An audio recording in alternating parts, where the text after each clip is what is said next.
वक्रतुंड महाकाय कोटिसूर्य समप्रभ निर्विघ्नं कुरु मे देव सर्वकार्येषु सर्वदा।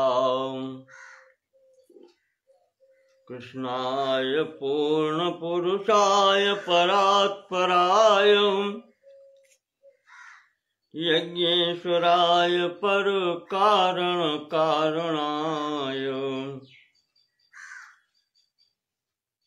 राधावराय परिपूर्णतमाय साक्षात्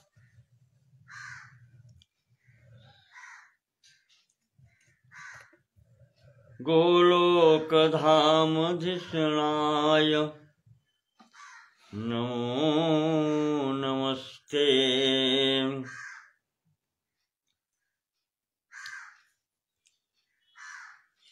त्वां ब्रह्म केचिदवयन्ति परे च कालं केचित् प्रशान्तमपरे भुवि कर्मरूपम् पूर्वे च योगमपरे किल कर्तृभावम्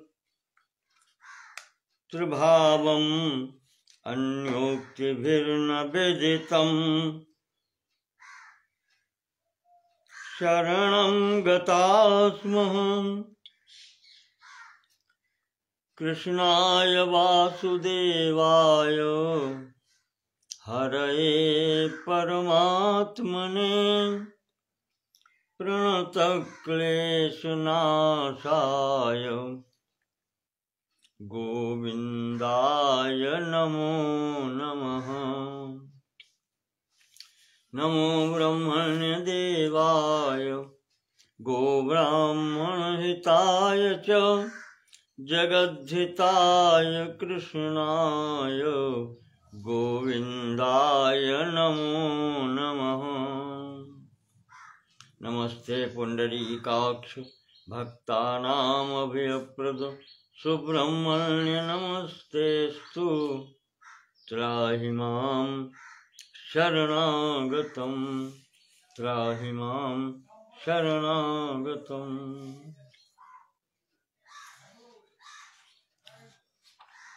श्रीमद् गर्ग संहिता के अंतर्गत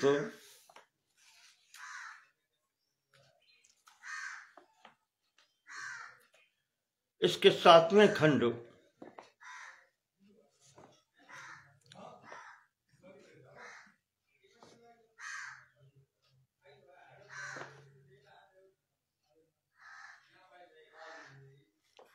विश्वजित खंड में प्रद्युम्न जी महाराज उग्रसेन के लिए दिग्विजय करने निकले हैं, उसकी कथा चल रही है।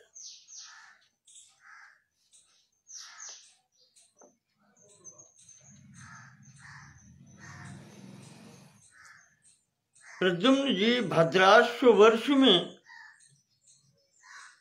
जम्बूद्वीप का एक खंड है भद्राश्व वर्ष, उसमें चंद्रावती नाम की एक नगरी है जहां पर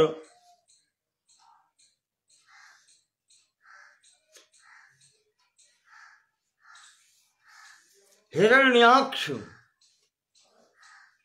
जो आदि दैत्य हैं, कश्यप और दिति के पुत्र, बड़ा है हिरण्यकश्यप, छोटा है हिरण्याक्ष।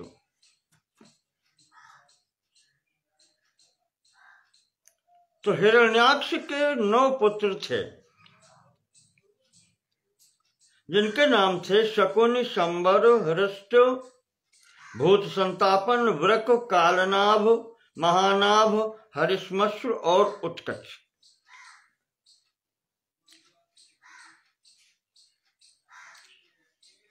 इनकी नगरी की ओर जब प्रद्युम्न जी पहुंचते हैं तो वहां ये युद्ध के लिए निकलता है और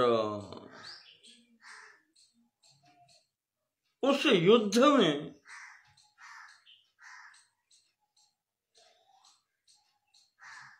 इसके समस्त भाई मारे जाते हैं, सबसे बड़ा शकुनी वो बचता है।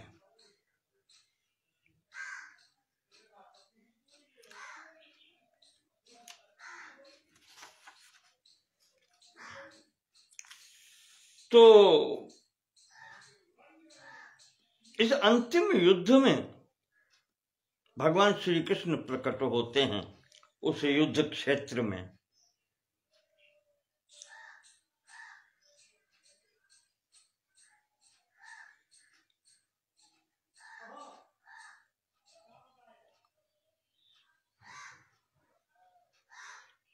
प्रद्युम्न जी ने जब श्री कृष्णास्त्र का प्रयोग किया, भगवान श्री कृष्ण का स्मरण किया, तब भगवान प्रकट हुए हैं।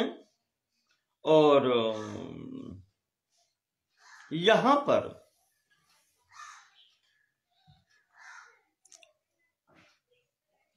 प्रद्युम्न जी को और समस्त यादवों को भगवान श्री कृष्ण ने इसके संबंध में बतलाया शकुनी कि पूर्व काल में इसने बहुत बड़ी तपस्या की थी, भगवान शिव जी को प्रसन्न किया,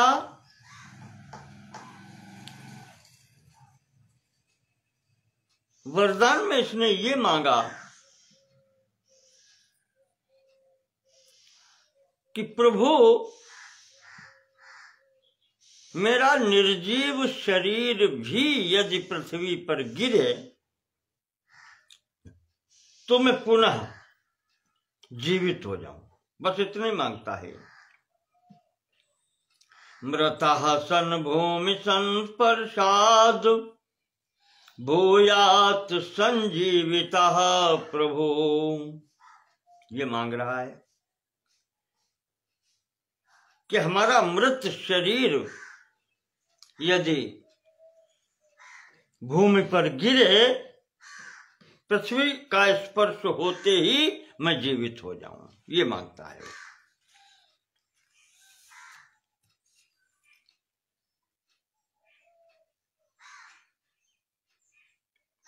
आकाशे में मृतिर्देव मां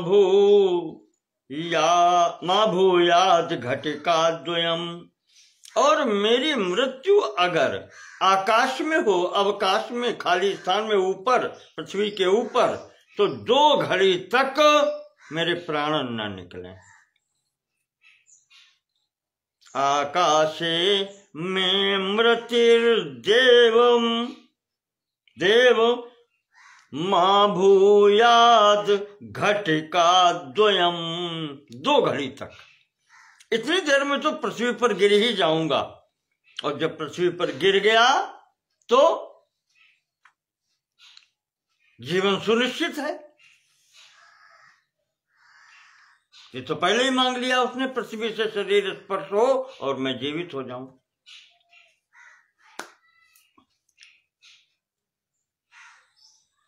तो भगवान शंकर जी ने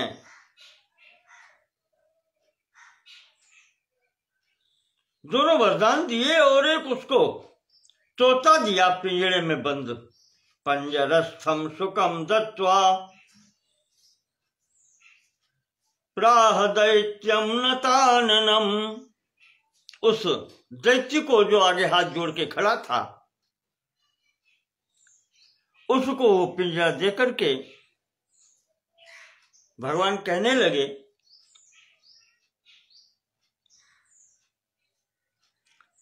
जीवकल्पम सुखम चैनम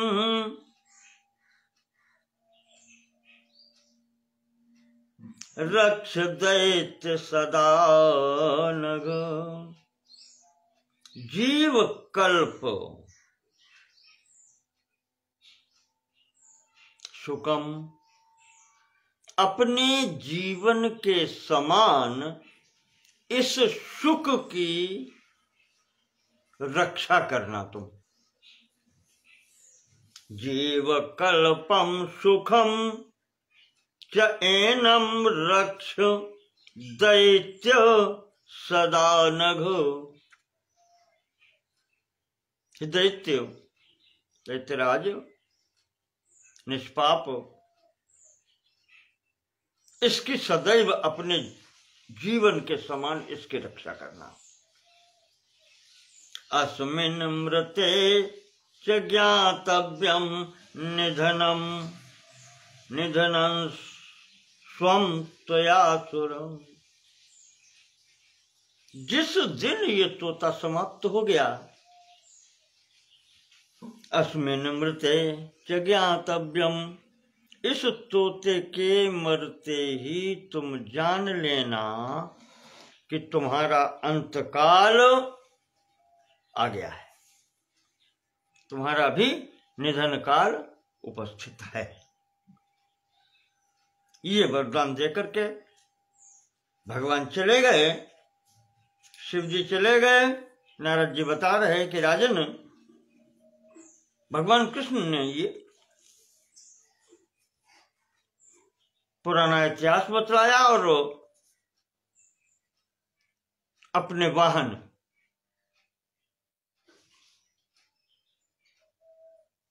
गरुड़ जी का स्मरण किया। गरुड़ जी आए, गरुड़ जी को आदेश हुआ कि गरुड़ जी तुम इस शकुन दैत्य की नगरी में जाओ और देखना कि एक तोता है पिंजरे में बंद,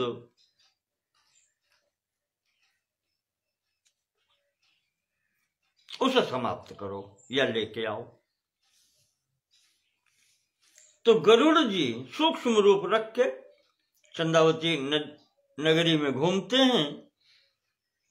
तो घूमते हुए एक स्थान पर इसके महल में शकुन के जब वो गए हैं तो उन्होंने सिंहासन पर बैठे हुए इसको देखा।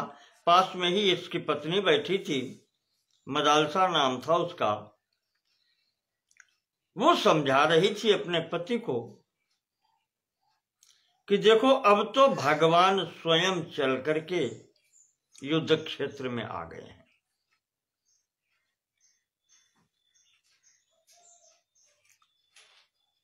और जब भगवान ही युद्ध क्षेत्र में आ गए तो उनसे अब बैर करना ठीक नहीं है।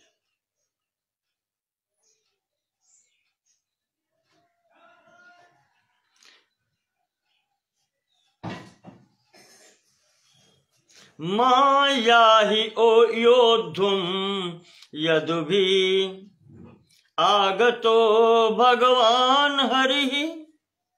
माया ही योद्धुम, देखो युद्ध करने के लिए मत जाओ, क्योंकि वहां यादवों के बीच में अब भगवान स्वयं आ गए हैं। देहि तस्मै बलिम सद्यो येन श्रेयो ह्यवाप्स्यसि। उन्हें उपहार दो और जाने दो। हमारा सबका कल्याण इसी में है। तो शकुन कहता है कि मेरे रहते तुम्हें चिंता कैसी। बिल्कुल वही रावण वाली बात है।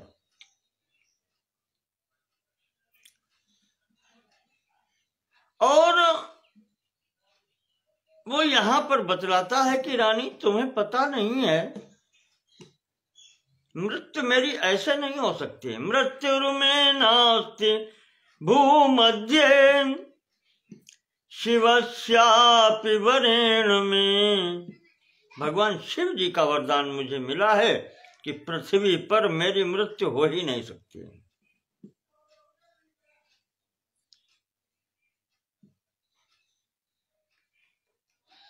और उन्हीं का जो वरदान है, उपद्वीपे चंद्र नामनि पतंगे पर्वते शुभे में जीव रूपी तुषुको वर्तते सांप्रतम प्रिय।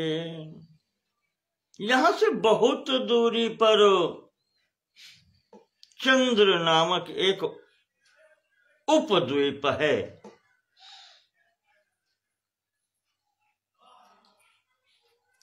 उस पर पतंग नाम का एक पर्वत है, जिसकी गुफा में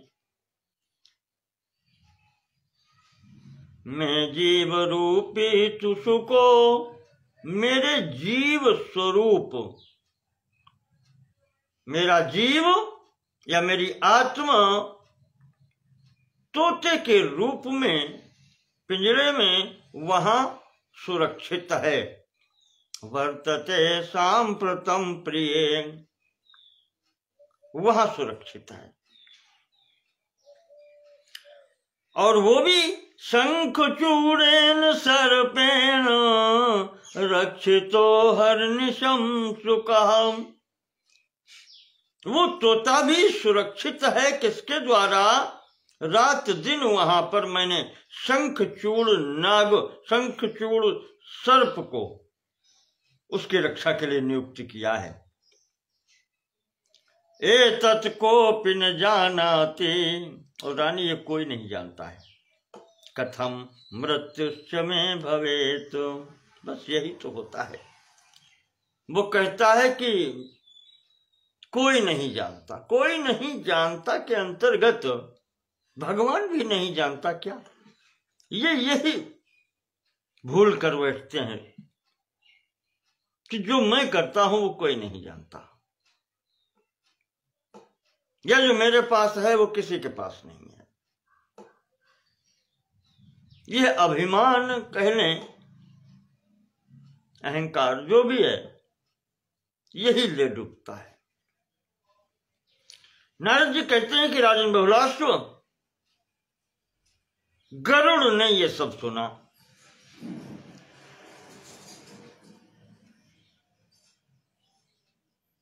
तो जैसे ही ज्ञात हुआ तो गरुड़ ने यहीं से उस चंद्रद्वीप पर, उपद्वीप जो है चंद्र नाम का उपद्वीप, उस पर जाने के लिए स्थिति बनाई। यहां से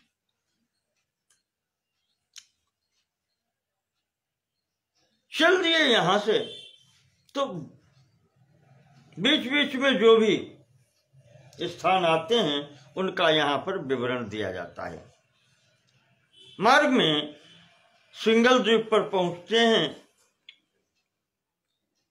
वहां से आगे बढ़कर के लंका में त्रिकूटाचल के शिखर पर पहुंचे। उसके पश्चात वहां से चले तो पांचजन्य द्वीप में पहुंचे। वहां जो भूख लग रही थी तो बैठ करके शिखर से, समुद्र से पकड़ के मछली खाने लगे तो वहां इनका पैर एक ग्राह ने पकड़ लिया, मकर ने पकड़ लिया। खींचातानी होने लगी। अंततः गरुड़ जी ने उसकी पीठ पर जब चोट से प्रहार किया तो भाई उस जीव का, मकर का उद्धार हो गया। और वो विद्याधर के स्वरूप में हाथ जोड़ के समक्ष खड़ा है। कहता है, प्रभु आपके द्वारा मेरा उद्धार हुआ। तो उन्होंने जब परिचय पूछा तो बताया कि मैं पूर्व जन्म में हेमकुंडल नाम का एक विद्याधर था। एक बार मैंने एक ऋषि का पैर पकड़ करके जल में खींच लिया था। हंसी हंसी में ऋषि ने मुझे शाप दे दिया। उसके कारण मैं इस योनि में आया। और उन्हीं ने वरदान जो दिया था कि जब गरुड़ तुम्हारी पीठ पर प्रहार करेंगे तभी तुम्हें इस जीवन से उद्धार मिलेगा। ग्राह शरीर से उद्धार मिलेगा।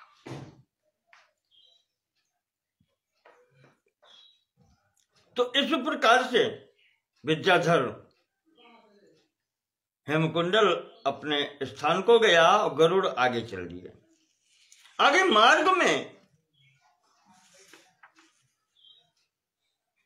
एक महात्मा जी मिलते हैं।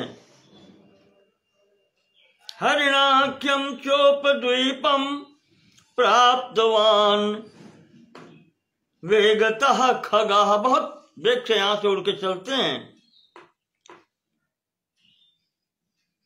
हरिण द्वीप पड़ता है बीच में, वहां पर एक ऋषि थे अपांतरतमा नाम के। अपांतरतमा तत्र करोति विपुलम तपः। वो तपस्या कर रहे थे, तो उस आश्रम से गरुड़ जी जब निकले हैं तो गरुड़ जी का एक पंख वहां गिर पड़ा।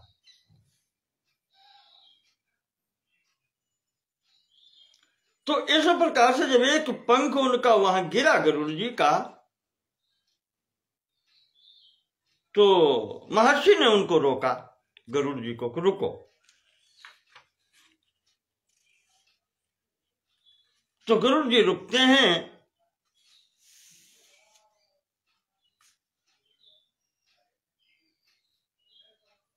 महर्षि ने गरुड़ जी से कहा कि ये पंख उठा करके मेरे सिर पर रख दो, तब जाओ।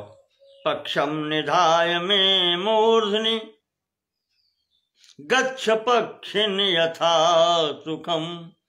तो वो गरुड़ जी ने जब पंख उठा करके उनके अपांतरतमा मुनि के सिर पे रखा, तो वहां देखा कि बहुत से पंख रखे हैं। तो गरुड़ जी ने पूछा कि महर्षि ये क्या है? तो अपांतरतमा जी ने कहा कि गरुड़ प्रत्येक द्वापर में जब जब भगवान श्री कृष्ण का जन्म होता है,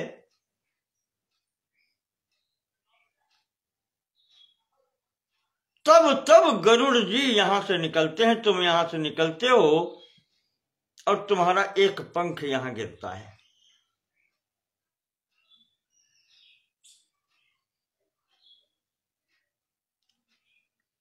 प्रत्येक कल्प में यह घटना होती है। तो वही पंख तुम्हारे यहां पड़े हुए हैं, तुम्हारे ही पंख हैं सब।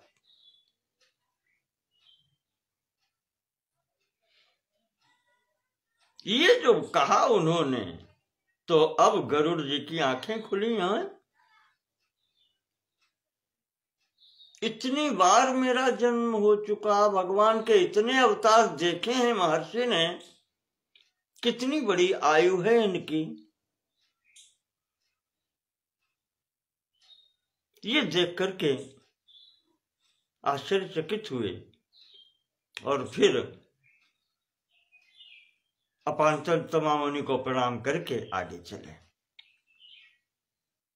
रमणक द्वीप पहुंचते हैं, जहां वही भगवान ने भेजा था, कालीय नाग रहता है सपरिवार। वहां जाकर के वहां भी गरुड़ जी का सम्मान किया गया। वहां से सम्मान पाकर के आगे अवर्तक द्वीप पहुंचते हैं।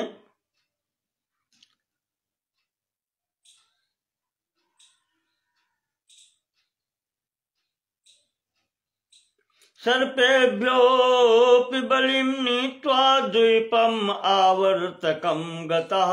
आवर्तक द्वीप पहुंचे और उसके आगे फिर शुक्ल द्वीप पहुंचे और शुक्ल द्वीप में पहुंच करके वहां वो पता लगाना चाहते हैं कि चंद्रद्वीप कहाँ है। तो नारद जी कहते हैं कि मैंने उनको बतलाया कि यहां से उत्तर दिशा में जाओ। तो इस प्रकार से वो उत्तर दिशा की ओर जाते हुए उस द्वीप पर पहुंचे, जहां पर पर्वत था और किला जैसा बना हुआ था। सर्वप्रथम जल खाई जिसको कहते हैं, परिखा किले के आसपास। उसके बाद में अग्नि, प्रज्वलित अग्नि की दीवार, और उसके पश्चात में पर्वत और गुफा।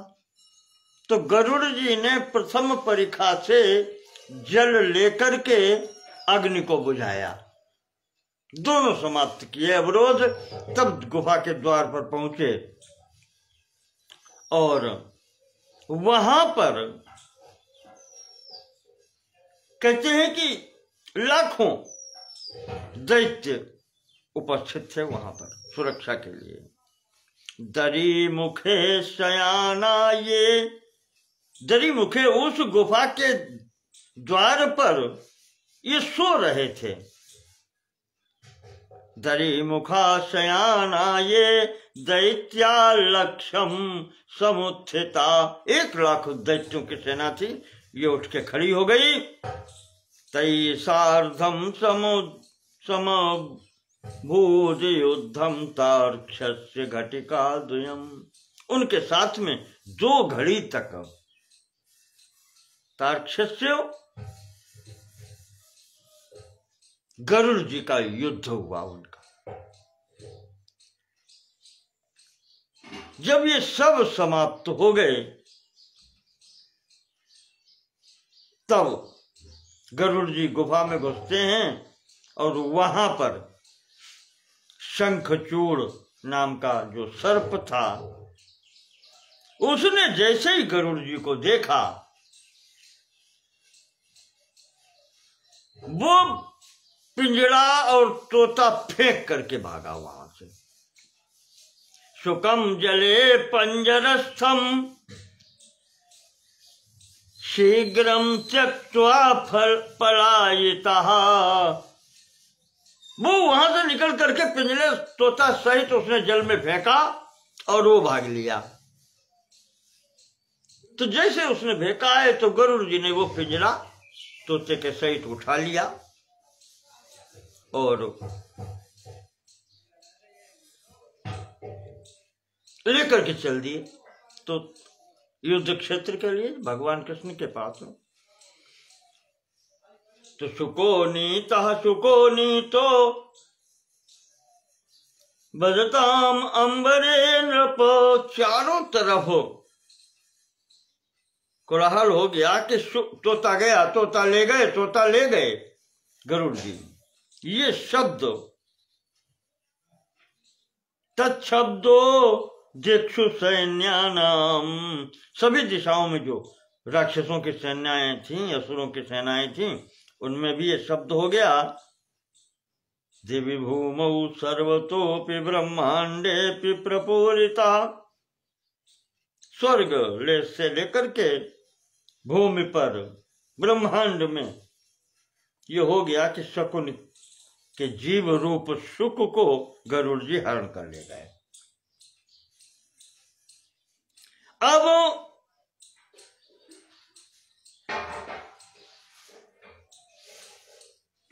ये जब सुना शकुन ने तो वो त्रिशूल लेकर के दौड़ा है पीछे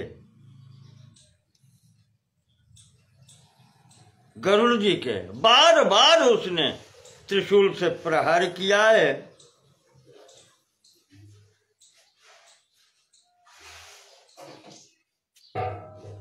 इस बार बार के प्रहार में गरुड़ जी भागे हैं। 1,00,000 योजन उड़ते हुए गरुड़ जी पहुंच गए आकाश में। घायल भी हो गए थे उसके शूल से।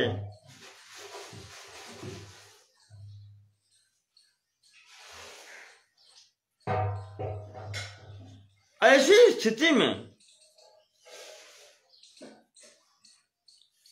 पपातो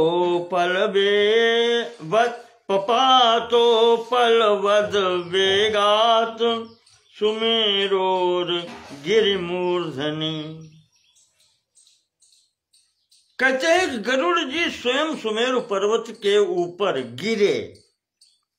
उपलवद वेगात, पत्थर के समान लाखों योजन की ऊंचाई से उसके ऊपर जो गिरते हैं, उसी में वो पिंजरा छूट गया।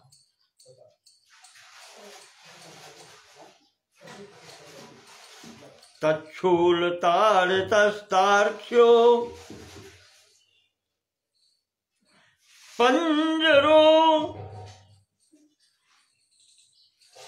पंजरो गात खगस्तत्र व्यशीर्णो भूत व्यसुः सुकाम।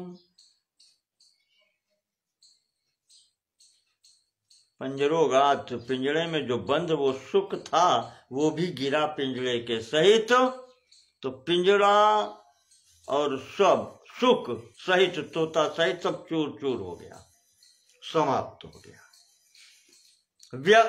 वि असु सुखा, प्राण रहित हो गया वो सुख। तोता प्राण रहित होकर के गिर गया यहां पर। इस प्रकार से ये स्थिति हो गई और तोता समाप्त हो गया। गरुड़ जी भगवान कृष्ण के पास युद्ध भूमि में पहुंच गए और इधर उस दैत्य ने देखा कि तोता समाप्त हो गया। अब गरुड़ के पीछे भागने से भी क्या लाभ, वो अपनी दैत्य खिन्न मना राजन पुरीम चंद्रावतीम ययौ, खिन्न मन से अपनी पुरी चंद्रावती पुरी की ओर वापस चला गया।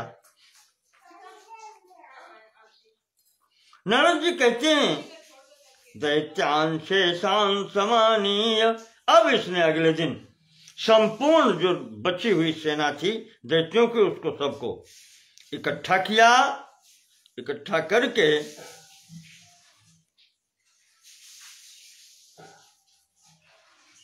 आययौ सम्मुखे योद्धुम श्री कृष्णस्यापि सम्मुखे। आज ये संपूर्ण सेना लेकर के भगवान श्री कृष्ण के सम्मुख युद्ध करने के लिए आ गया। यहां पर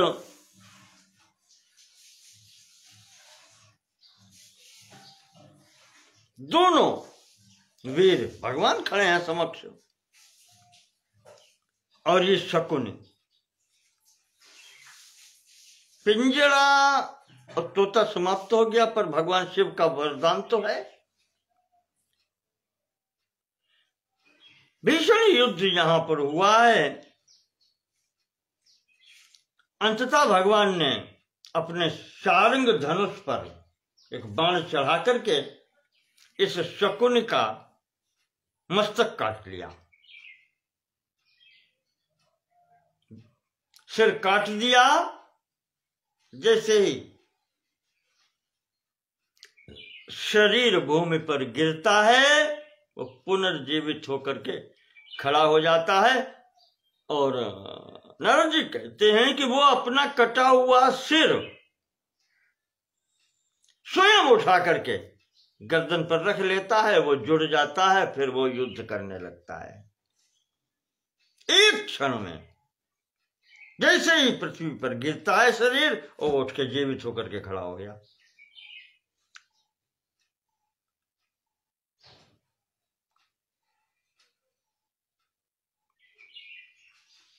इस प्रकार से नारद जी कहते हैं कि एक दो बार नहीं,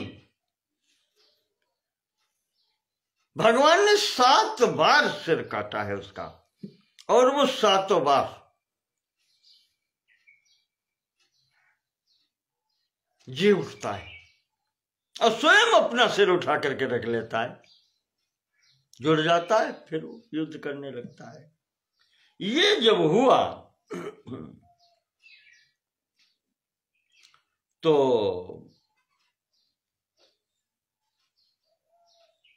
भगवान ने अपने पक्ष के वीरों से कहा कि देखो, अब इसको नीचे नहीं गिरना देना है, इसको पृथ्वी के ऊपर फेंको, पृथ्वी से स्पर्श नहीं करने देना इसके शरीर को, कि मैं सर काटता हूं, तुम इसका सिर और धड़ दोनों पृथ्वी पर स्पर्श नहीं होने देना। भगवान ने यही किया। सुदर्शनास्त्रम प्रायुंक्त साधूनाम रक्षणाय वै। अब की बार भगवान ने धनुष बाण का प्रयोग न करके सुदर्शन चक्र का प्रयोग किया है।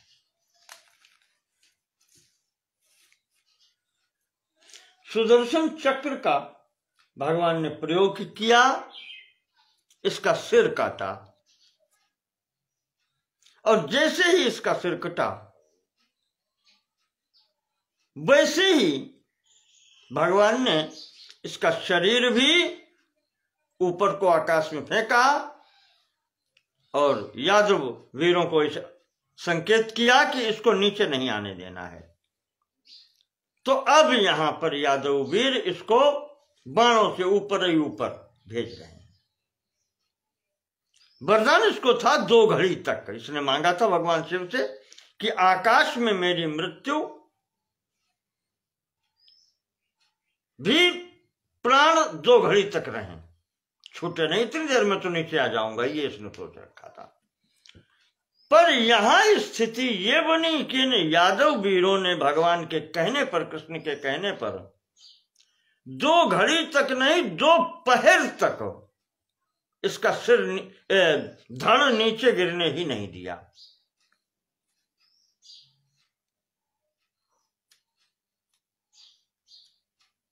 सांब हैं, अर्जुन हैं, अनिरुद्ध हैं, प्रद्युम्न, इन सब ने मिलकर के 2 प्रहर बीत गए, गिरने नहीं दिया। एवं खे संस्थिते दैत्ये व्यतीते प्रहरद्वये। 2 प्रहर शरीर नीचे नहीं आया। द्वितीयेनापि बाणेन तम जघान हरिः स्वयं।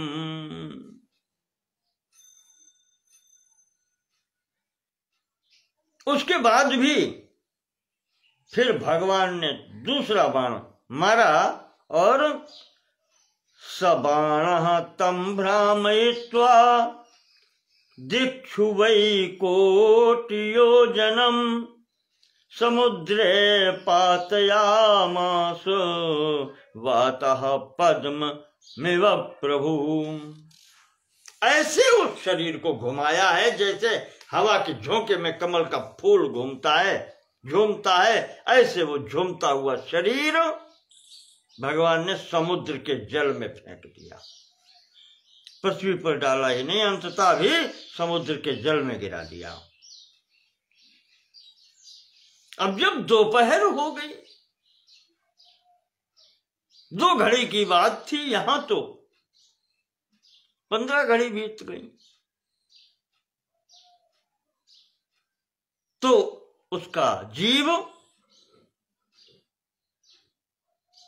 उसी प्राण ज्योति के रूप में भगवान में लीन हो गया।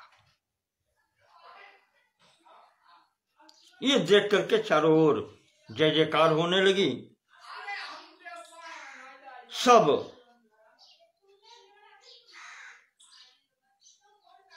भगवान के यश का गायन करने लगे। उसके पश्चात भगवान स्वयं उसके चंद्रावती नगरी में जाते हैं। जब ये महल में पहुंचे तो वहां पर दुखार्ता भरतरिमृते रुदन्ति करुणं बहु अंके गृहीत्वा शकुने सुतं राज्ञी मदालसा। अपने पुत्र को गोद में लिए हुए रोती हुई जो रानी थी शकुन की, जिसका नाम मदालसा है, श्री कृष्ण चरणे बालम निधाया सुकृतांजलि, अपने पुत्र को भगवान के चरणों में डाल दिया और हाथ जोड़ करके आंसू नेत्रों में भरे हुए हैं। कहती है, प्रभु भारावताराय भुवि प्रभो त्वं जातो यदूनां कुल आदिदेव। हे आदिदेव, परब्रह्म परमात्मन, आप भूमि का भार उतारने के लिए आए हैं। यदुवंश में आपने जन्म लिया है।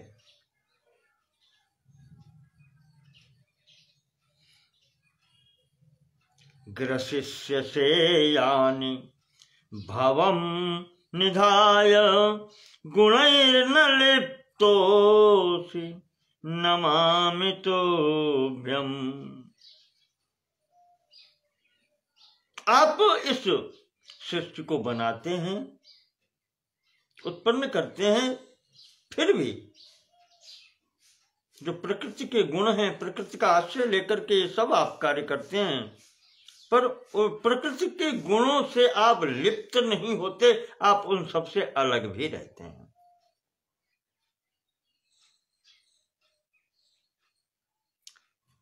हम जानते हैं, वो कहती है कि आप परमात्मा हैं, तो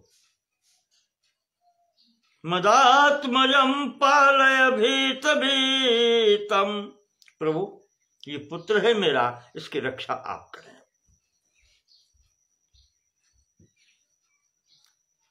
ये बहुत भयभीत है, आप इसकी रक्षा करें।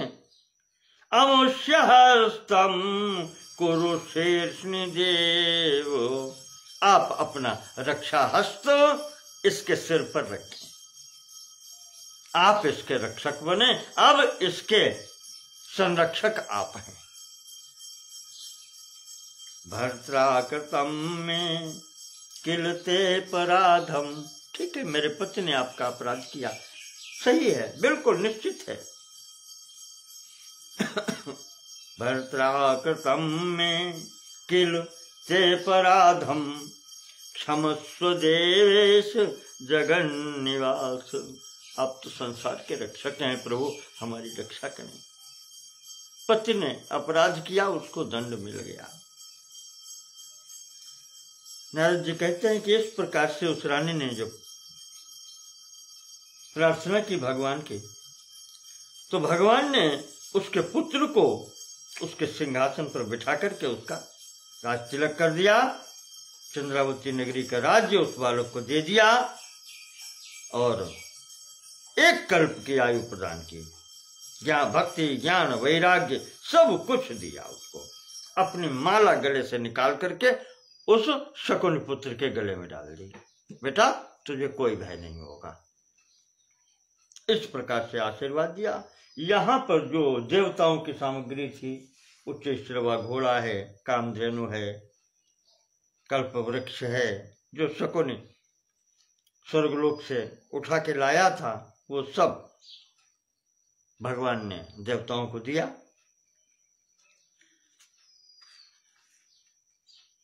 नारद जी के इस प्रकार बताने पर गर्ग जी कथा सुना रहे हैं। 88,000 ऋषियों के मध्य में नैमिष क्षेत्र में शौनक जी को,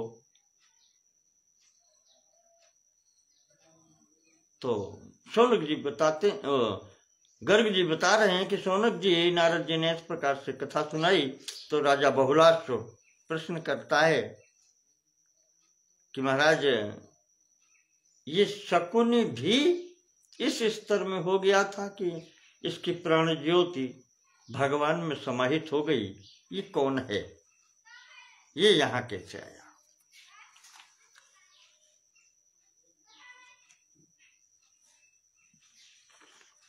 तो नारद जी कहते हैं कि राजन, पुराने एक ब्रह्म कल्प की घटना है। एक गंधर्व राज थे, पुरावसु जिनका नाम था।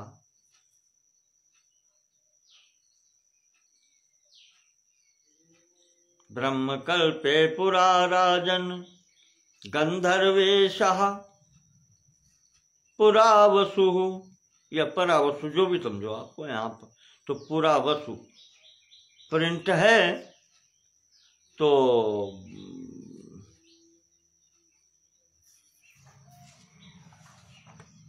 ऐसे स्थिति में यहाँ पर जो गंधर्व राज थे,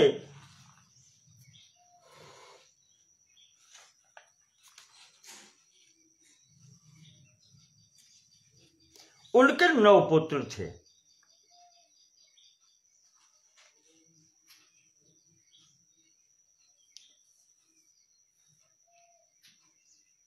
परावसु, परावसु नाम का गंधर्व है, उसके 9 पुत्र थे,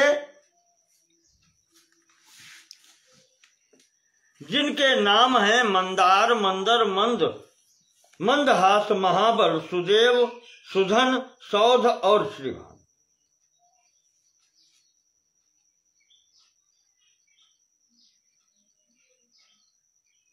उसी प्रारंभिक काल की घटना है जब ब्रह्मा जी अपनी पुत्री या मानसिक पुत्री जो सरस्वती को देख करके मोहित हो गए थे, तो ये लोग भी ब्रह्मा जी को देख करके हंसे थे। एक आपको वो ध्यान होगा जो षडगर्भ के बारे में बात आती है, भगवान श्री कृष्ण के जो भाई बने आकर के देवकी जी के गर्भ से जिन्होंने जन्म लिया, वो भी इसी दोष में शाप पाए थे ब्रह्मा जी को देख करके हंसने में। इसी प्रकार से इन परावसु गंधर्व के राज्य के पुत्रों ने भी श्राप पाया। ब्रह्मा जी ने कहा तुम जाओ राक्षस हो जाओ, तामसी योनि में चले जाओ।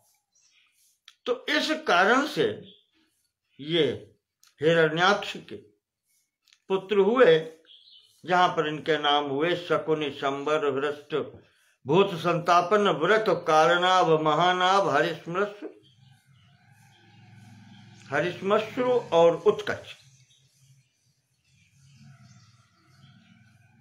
एक बार ये भाई अपांतरतमा मुनि से मिले, देखो इनको भी वो मिले हैं, तो उनसे इन भाइयों ने प्रारंभ में ये पूछा है कि महर्षि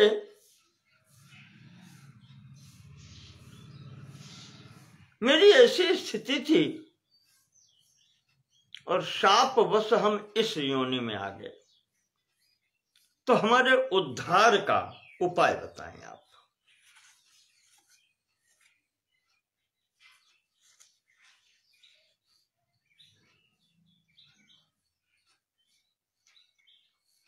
तो अपांतरतमा जो मुनि हैं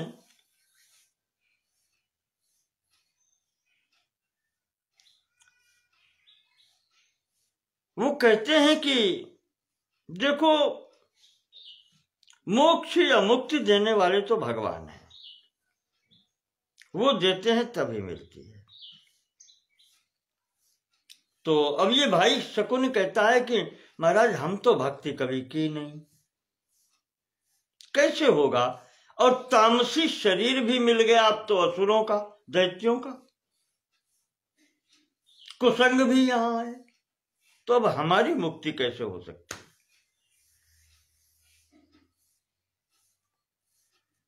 महर्षि आप का कार्य ही है, साधु व्यक्तियों का कार्य है सांसारिक व्यक्तियों का उद्धार करना, आप हमें कुछ उपाय बताएं। तो महर्षि कहते हैं कि भैया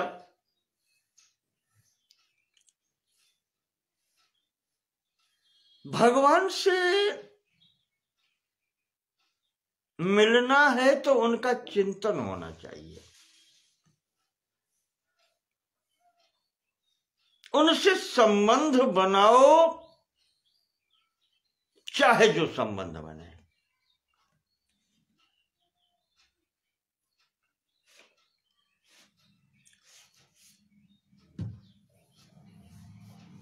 ऐक्यम च सौहृदम स्नेहम भयम क्रोधम स्मयम तथा।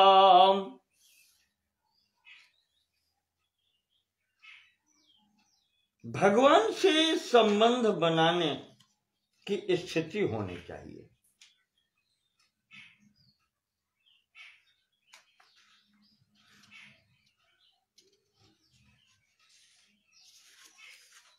संबंध भगवान से बने, कोई भी संबंध हो।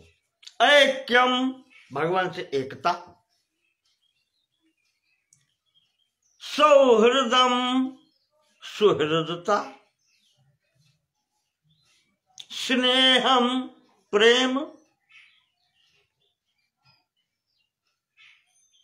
भयम भय, क्रोधम क्रोध, स्मयम तथा,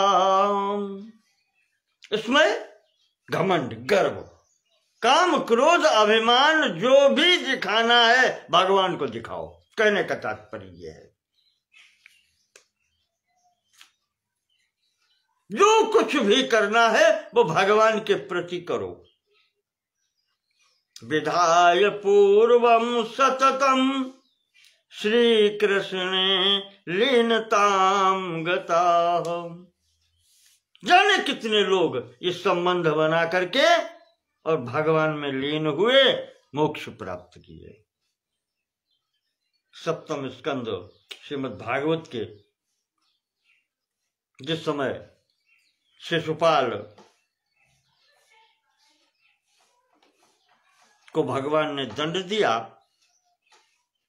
राजसूय यज्ञ के प्रारंभ में सिर कटा तो शिशुपाल की ज्योति भगवान में समा गई। नारद जी वहां थे तो युधिष्ठिर ने पूछा है कि देवर्षि, इसने मेरे देखते हुए कभी कोई भी अच्छा कार्य जीवन में नहीं किया, पर इसकी ये सदगति हुई, कारण क्या है? तो नारद जी ने वहां बताया है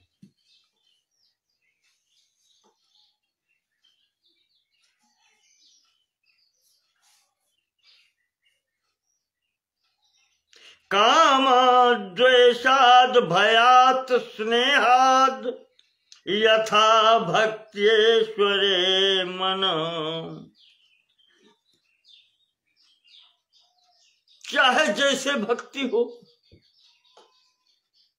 चाहे जैसे भगवान में मन लगे, चाहे काम से, कामाद द्वेषाद, चाहे द्वेष से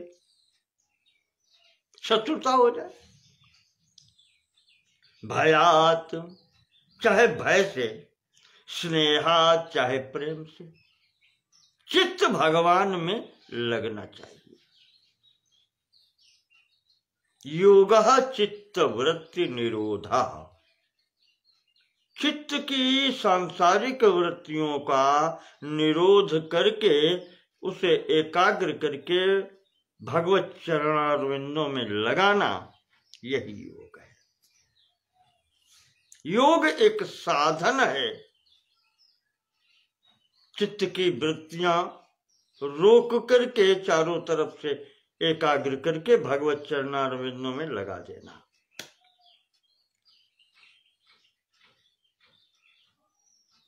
वही नारद जी ने बताया कि कामाद द्वेषाद भयात स्नेहाद यथा भक्त्येश्वरे मनः आवेश्य तदघम हित्वा बहवस्तदगतिम गता। इस प्रकार से संबंध बना करके जाने कितने भक्त सदगति को प्राप्त हुए। वहीं पर आया है गोप्यः कामाद भयाद कंसो, गोपियों ने प्रेम से संबंध बनाया, कामना से, काम से। भय से कंस ने गति पाई। द्वेषाचैद्यादयो नृप, चैद्य वही शिशुपाल ने द्वेष भगवान से किया, द्वेष करके ये गति पाई। तस्मात् केनाप्युपायेन मनः कृष्णे निवेशित। इसलिए याद रखो, जिस किसी भी उपाय से हो सके मन भगवत चरणारविंदों में लगाना है, भगवान में लगाना है, और कोई साधन नहीं है। देते लेते तो वही सब है। यहां पर अपांतरतमा महर्षि ने ये भी कहा है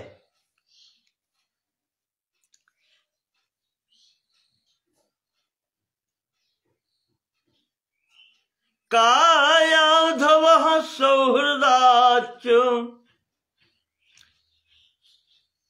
स्नेहाच्च सुतपा मुनि। तुम्हारे ही परिवार में प्रहलाद जो है कयाधु पुत्र, हिरण्यकश्यप के जो पुत्र हुए,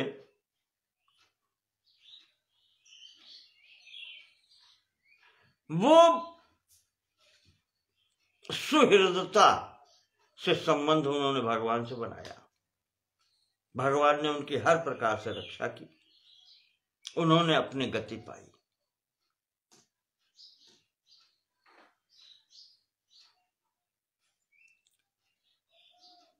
प्रेम से, स्नेह से सुतपा नाम के मुनि हुए हैं, जिनके यहां भगवान ने स्वयं आकर के जन्म लिया, अवतार लिया, वो उन्होंने गति पाई। भयाद हिरण्यकशिपु, हिरण्यकशिपु को जो गति मिली है, जो सतगति प्राप्त हुई है, वो भय से भगवान से उसने संबंध बनाया। और तुम्हारा पिता जो हिरण्याक्ष था, उसने क्रोध भगवान पर किया है। उसका क्रोध अंत जो भी रहा, उसने क्रोध से संबंध भगवान से बनाया, उसकी भी सदगति हुई। तो इस प्रकार से अपने अपने संबंध हैं, जो बनाता है। तुम्हें जो अच्छा लगे वो तुम करो। येन केनापि भावेन श्री कृष्णे धारेन मनः, भक्ति योगेन तद्धाम यदि भी प्राप्यते सुराव। जिस किसी भी भाव से संबंध बन जाए भगवान के प्रति, वही भक्ति है। भक्ति की कोई अलग से परिभाषा नहीं है। भगवान से संबंध बन जाना ही भक्ति है। वो किसी प्रकार का संबंध हो, प्रेम का हो और चाहे बैर का हो।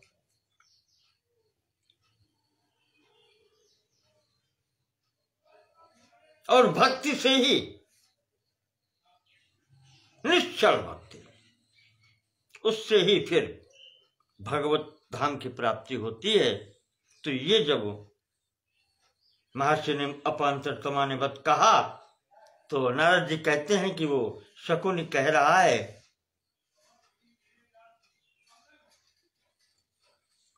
चक्रुर्वैरम शकुन्याद्या परिपूर्ण तमे हरौ।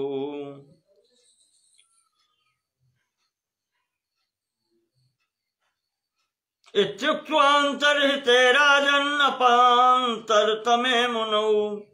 ये उपदेश देकर के अपांतरतमा मुनि अंतर्हित हो गए, वहां से चले गए। तब इस शकुन ने सोचा, चक्रुर्वैरम शकुन्याद्या, इसने वैर भगवान के प्रति ठाना, परिपूर्ण तमे हरौ, और उस वैर के, वैर भाव का आश्रय लेकर के, ते प्रापुर वैर भावेन श्री कृष्णम परमेश्वरम। राजन बहुलाशु, उस शकुनि ने वैर भाव से भगवान श्री कृष्ण को प्राप्त कर लिया।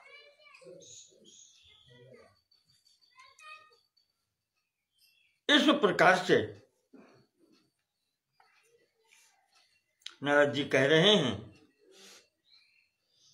इस भद्रासु वर्ष से विजय प्राप्त करके प्रद्युम्न जी आगे चलते हैं। इलाव्रत वर्ष में प्रवेश करते हैं। ये सब बताया नहीं कि 9 विभाग हैं जम्बूद्वीप के, तो वही जैसे अपना भारतवर्ष है, उसी प्रकार से ये अलग अलग वर्ष हैं, भाग हैं उसके। जम्बूद्वीप के, तो उसके एक भाग जो इलाव्रत वर्ष है वहां ये पहुंचते हैं।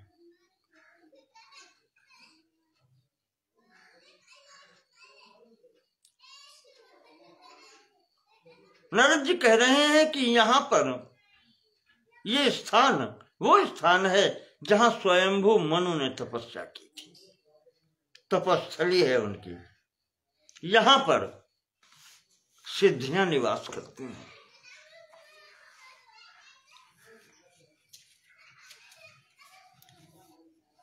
और इसी वर्ष में, इसी भूभाग में सुमेरु पर्वत गिरिराज के रूप में अधिष्ठित है, यहां है। चारों ओर उसके मंदर, मेरु मंदर, सुपार्श और कुमुद, ये 4 पर्वत हैं।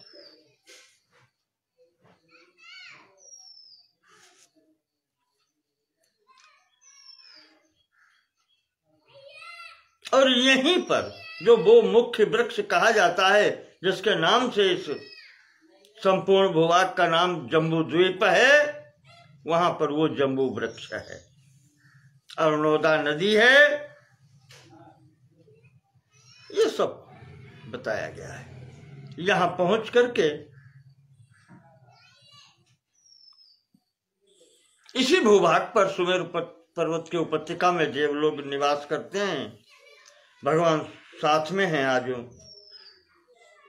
प्रद्युम्न जी के अर्जुन भी हैं, तो यहाँ पर देवता लोग भी इनको भेंट प्रदान करते हैं, उपहार देते हैं।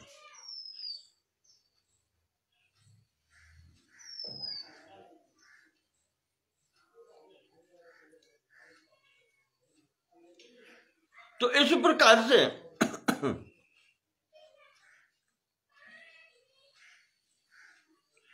कहते हैं कि सतयुग में जो एक राजा मुचकुंद जी थे, आपको याद होगा कालेवन प्रसंग में महाराज मुचकुंद की घटना आई थी।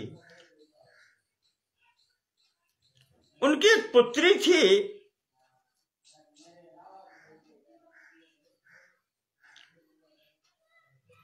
जो राजकुमार शोभन के साथ में विवाहित हुई थी। उस राजकुमार को भगवान का व्रत, भगवान के संबंध में एकादशी व्रत आदि के करने से जो पुण्य फलों की प्राप्ति हुई थी, उसके फलस्वरूप उसको यहाँ निवास स्थान दिया गया था।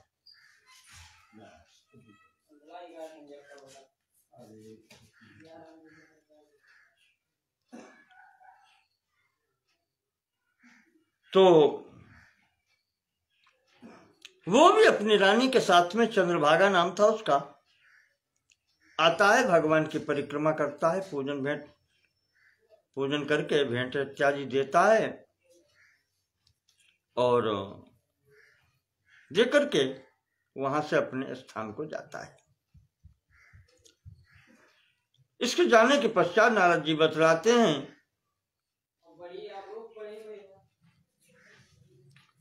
वहीं मंदराचल जो पर्वत है जहां पर ये रहता था शोभन, उसी के पास में एक दिव्य सरोवर है, सरोवर तालाब जिसको कहें, वहां कमल इत्यादि हैं। अर्जुन ने पूछा है कि माधव ये किसका है, यहां कौन रहता है? तो भगवान ने बताया है कि स्वयंभू मनु के कुल में जो महाराज पृथु उत्पन्न हुए थे, आपको याद होगा मनु के प्रथम पुत्र उत्तानपाद के पुत्र ध्रुव उस वंश में आगे जाकर के पृथु महाराज उत्पन्न हुए। भगवान के अवतारों में भी गणना है इनकी।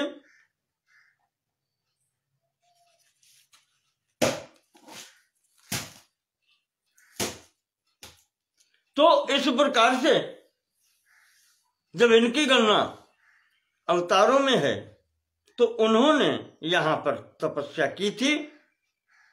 उन्हीं का ये कुंड है। जो इस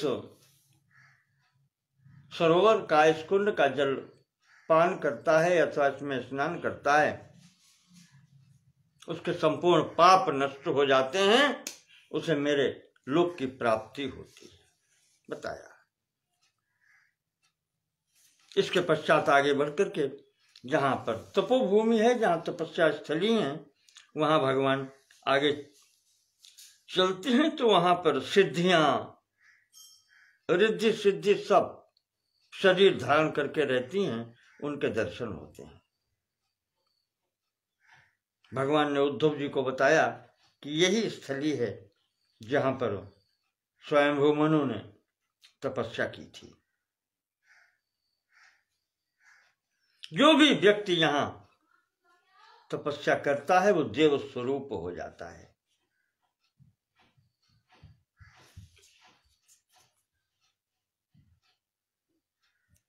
यहां पर कहते हैं कि लीलावती नाम की एक नगरी है, जहां पर वित्यहोत्र नाम के एक अग्निदेव रहते हैं, बिल्कुल मूर्तिमान होकर के वहां निवास करते हैं। उन्होंने भी भगवान की स्तुति की है और उन्हें भेंटें दी हैं।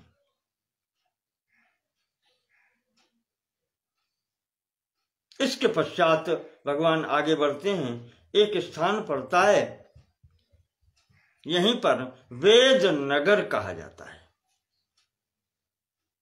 मैं आपको संक्षेप में बता देता हूं। इस वेद नगर में कहते हैं कि भगवान के जो निगम है, वेद जो है, भगवत वाणी जो है, वो मूर्त रूप में निवास करती है। शरीर धारण करके, दिव्य शरीर धारण करके वहां निवास करती है। भगवती सरस्वती, जिनको वाग देवता भी कहते हैं, वाणी स्वरूपा सरस्वती जी, वो भी वहां निवास करती हैं। सदैव भगवान के गुणों का गायन करती हैं। वहां पर उर्वशी, विप्रचित्ती, इस प्रकार से जो अन्य अन्य अप्सराएं हैं, वो भी वहां निवास करती हैं। नारद जी कहते हैं मैं भी वहां रहता हूं। विश्वावसु, तुम्बर, सुदर्शन, चित्ररथी, सब गंधर्वादि वहां पर वाद्य बजाते हैं, भगवान के गुणों का, नामों का संकीर्तन करते हैं।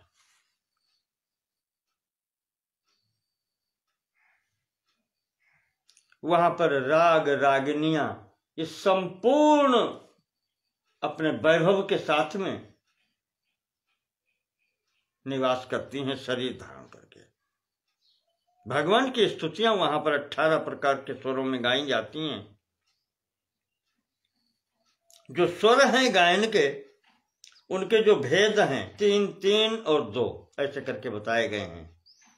पहले तो उनका भेद है ह्रस्व, दीर्घ और प्लुत, प्रत्येक के 3 3 ये भेद हैं। फिर इनमें से प्रत्येक के 3 भेद होते हैं, उदात्त, अनुदात्त और स्वरित।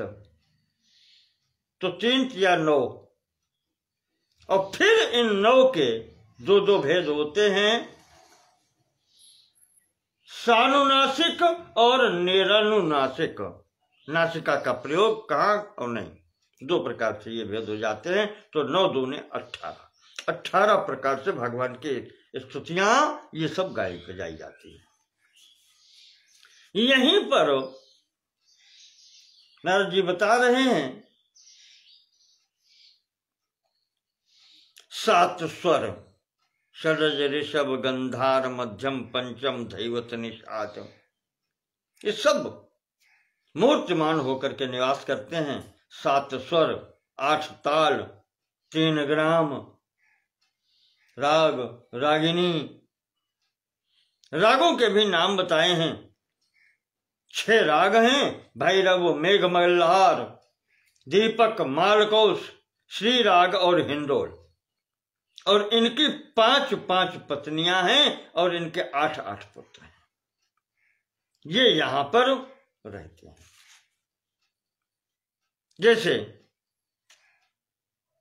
भैरव राग जो है, इसकी 5 पत्नियां बताई गई हैं, जो रागिनी कही गई हैं। भैरवी, पिंगला, शंकी, लीलावती और आगरी, ये 5 पत्नियां हैं, ये रागिनियां हैं इसकी। और इसके 8 पुत्र हैं, महर्षि, समृद्ध, पिंगल, मागध, बिलावल, वैशाख, ललित और पंचम। ये भैरव राग के 8 पुत्र हैं। इस प्रकार से ये परिवार है भैरव का। भैरव राग, उसके 5 पत्नियां और 8 पुत्र, 14 लोगों का ये परिवार है। इसी प्रकार से प्रत्येक, मेघमल्लार का भी परिवार है, दीपक राग का भी परिवार है, मालकौंस राग का भी परिवार है, श्री राग का और हिंदोल राग, इन सब के परिवार हैं अलग अलग।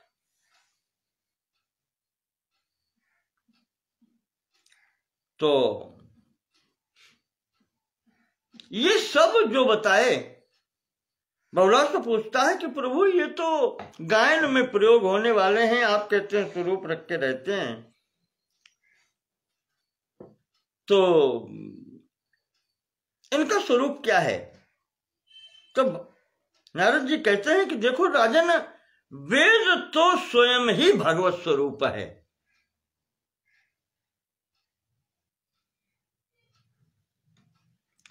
वेद भगवान कहे जाते हैं, वेद स्वयं हरि का स्वरूप है, भगवत स्वरूप है। तो ये सब उन्हीं के अंग हैं।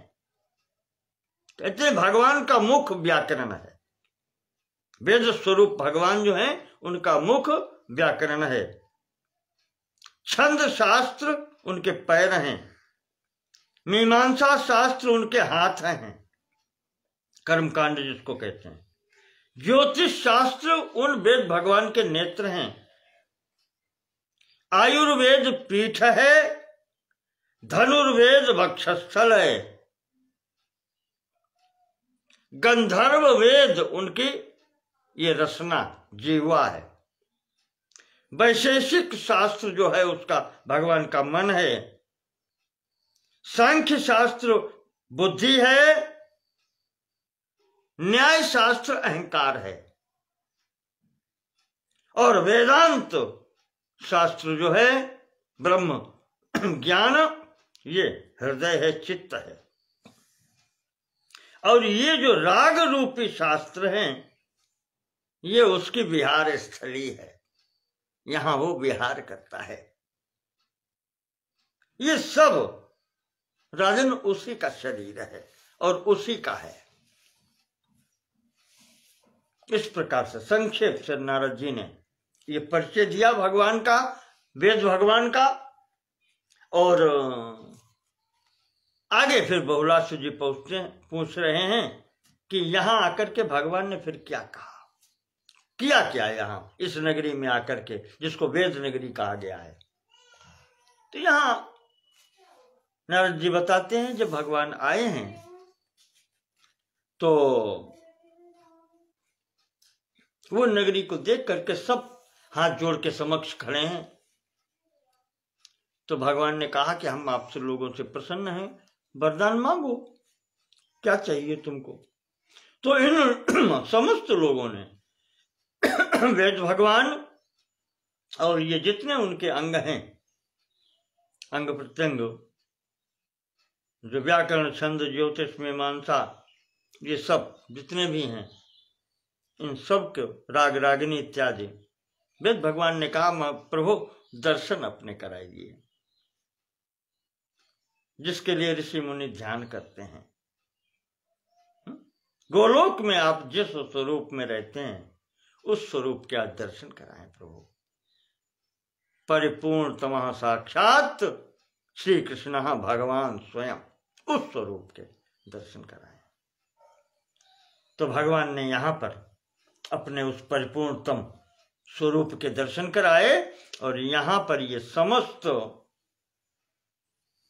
वेद, भगवती सरस्वती, गंधर्व, अप्सरा, राग रागिनियां, रागपुत्र, स्वर, ताल, ये सब जो शरीरधारी हैं यहां भगवान की स्तुति करते हैं। सबने भगवान की स्तुति की है।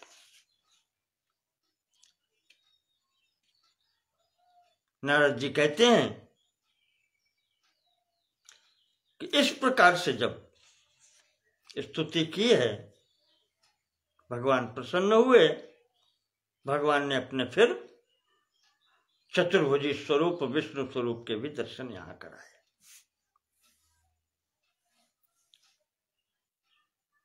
जो इस स्तुति को पढ़ता है, जो सुनता है, उसका सदैव कल्याण होता है, भगवत कृपा प्राप्त होती है। यहां से पुनः यादव लोगों सेना के साथ में अब भगवान आगे बढ़ते हैं। तो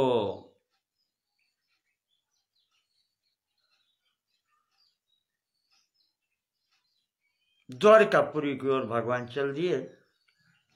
इधर ये सेना दिग्विजय के लिए आगे बढ़ती है। भगवान द्वारकापुरी लौट गए। प्रद्युम्न अपने सैनिकों के साथ में कामदुघ नाम का एक नद है या नदी है, उसके समीप पहुंचते हैं, जिसके किनारे बसंत मालती नाम की नगरी है। ये शहर है, वहां 100 योजन विस्तार है। बिल्कुल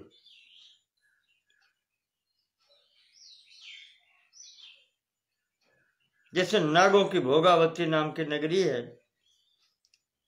उस प्रकार की ये नगरी है, विस्तृत। वहां का राजा जो है पतंग नाम का है, गंधर्व राज है।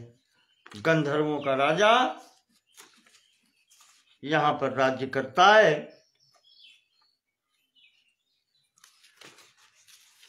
और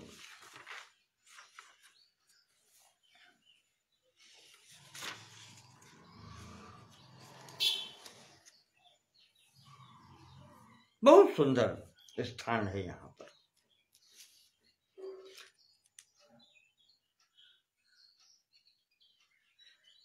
पतंगो नाम तत्रैव गंधर्वे सो महाबलः करोति राज्यम सुकृतो शक्रवध बल पौरुषम। इंद्र के समान रह करके वो यहाँ पर राज्य करता है। महाबलम, महाबलवान है, बलशाली है।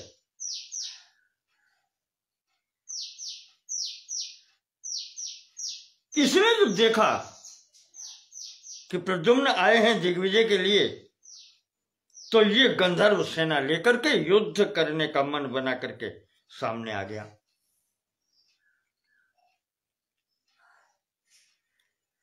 यहां पर युद्ध हुआ तो बलदेव जी के जो भाई थे गज, वो गदा लेकर के गंधर्वों की सेनाओं को मारने लगे।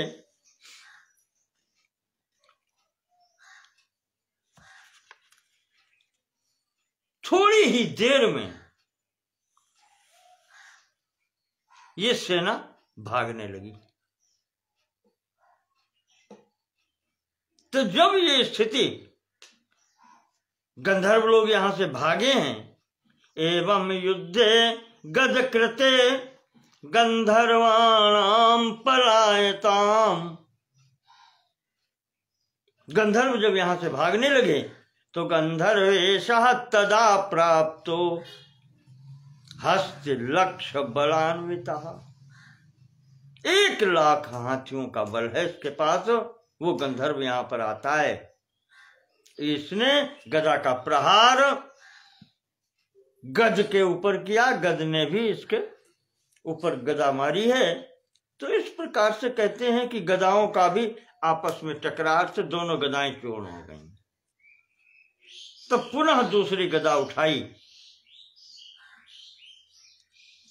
पतंग ने, उस गंधर्व राज ने, और गद के ऊपर प्रहार किया तो गद मूर्छित हो गए। उसी समय भगवान बलराम जी युद्ध क्षेत्र में प्रकट हो गए। जैसे ही ये हुआ,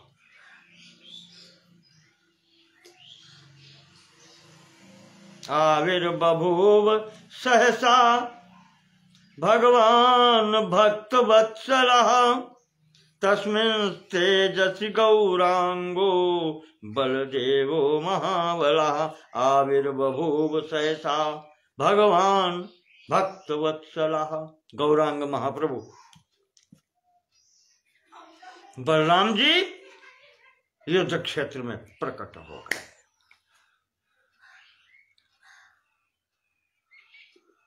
इसके पश्चात फिर बलराम जी ने यहाँ पर संहार किया है, गंधर्वों को खींच के मारा, सेना को फेंका इधर उधर से, और अंततः पतंग राज को भी भागना पड़ा।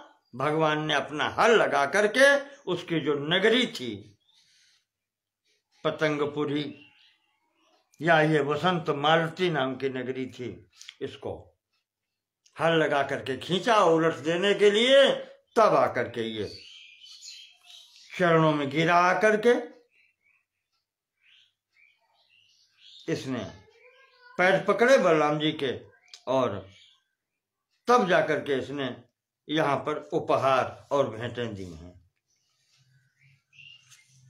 स्तुति करने लगा, प्रभु रक्षा करें, हम आपके पराक्रम को समझ नहीं पाए।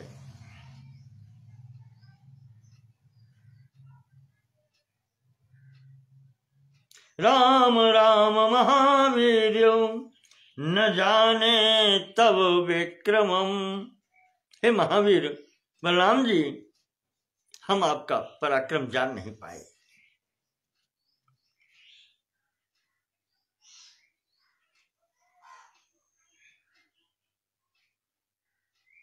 यस्यैकमूर्ध्नि तिलवद दृश्यते भूमि मंडलम। आप वही हैं सहस्र शीर्ष वाले, जिसके एक सिर पर ये संपूर्ण ब्रह्मांड भूमि स्थिर है, एक तिल जैसी। आप वो पराक्रमी भगवत मूर्ति हैं, हम आपको पहचान नहीं पाए थे, हमें क्षमा करें। इस प्रकार से उसने स्तुति की। यहां से भेंट लेकर के भगवान बलदेव जी वो भी फिर द्वारिका चले गए। अब आगे प्रद्युम्न जी सेना लेकर के सुमेरु पर्वत के किनारे किनारे एक मधुधारा नाम की नदी है, वहां पर पहुंचते हैं।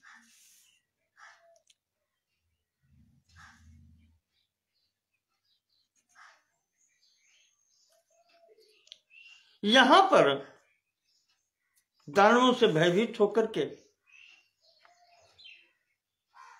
8 लोकपाल छिपते हैं आकर के, उनकी निधियां यहां निवास करती हैं। यहीं एक पास में प्रदेश है, यहां पर शक्र सख नाम का एक राजा रहता था, राज्य करता है। शक्र सख नाम का अगर उत्पत्ति करें तो इंद्र का सखा, जो भी हो, शक्र सख नाम है, वो रहता है यहां पर। तत्र शक्र सखो देव आधिपत्याभिरक्षकः श्रुत्वागतम च प्रद्युम्नम। उसने सुना कि जब प्रद्युम्न सेना सहित आ रहे हैं तो युद्धम कर तुम मनोदधे, उसने भी युद्ध करने की इच्छा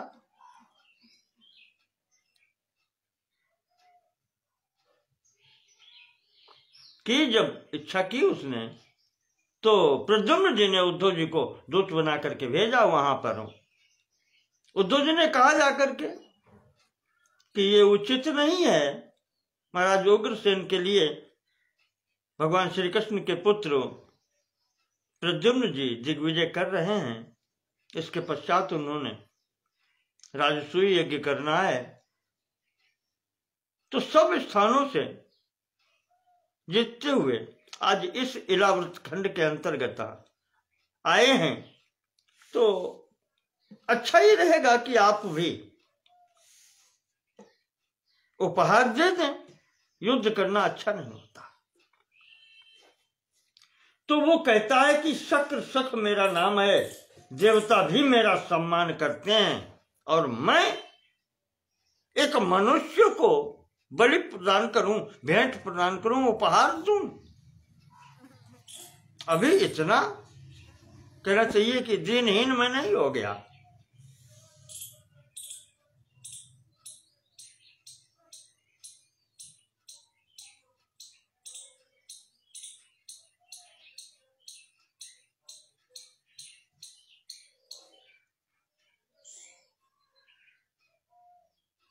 और उद्धव जी से उसने ये कहा कि जब तक मैं नहीं कहूं तब तक तुम भी यहां से वापस नहीं जा सकते।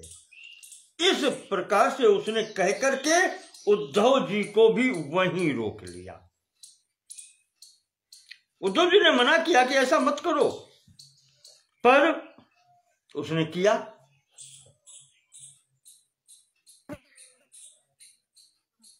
जब ऐसा उसने किया, नारद जी कहते हैं कि एवं सदृष्ट रोधेन रोधयामास चोद्धवम। ये स्थिति देखी, उद्धव वापस नहीं आए, उसने बंद कर लिया, उनको वहां रोक लिया। उद्धवम नागतम राजन यदूना मनुषोच्यताम। तो जब ये स्थिति हुई, तब यादवों को चिंता हुई, इतने दिन बीत गए, नहीं आ रहे हैं। तो बिल्कुल फिर उसी प्रकार से प्रद्युम्न जी ने विचार किया कि अब तो लड़ाई करनी ही पड़ेगी। उद्धव जी को भेजा था, ये उद्धव जी को भी वापस नहीं कर रहा है। चारों तरफ से ये नगर घेर लिया, जैसे इसका शक्र सख का जो है घेर करके यहां पर युद्ध हुआ।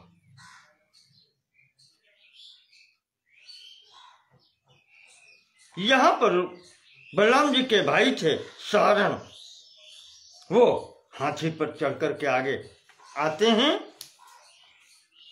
और इस सेना को, जो शक्र सख की सेना है, इसका संहार करते हैं।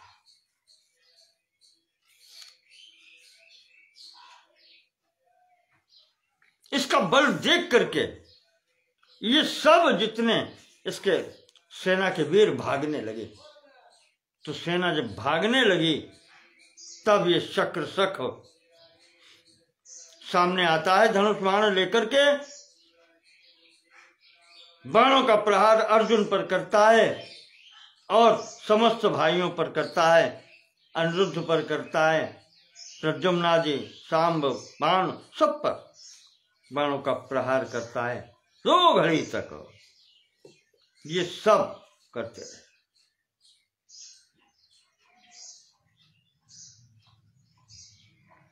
तो इस बीच में थे जब जाम्बवती जी के पुत्र सांब जी को होश आता है, तो उन्होंने धनुष का उठा करके अपना प्रत्यंचा चढ़ा करके सबसे पहले तो शक्र सख जो है उसका धनुष काट दिया, फिर सारथी मारा, घोड़े मारे और रथ समाप्त कर दिया। तब वो हाथी पर चढ़ करके त्रिशूल लेकर के आ गया और उसने प्रहार सांब के ऊपर किया, हाथी बढ़ाया।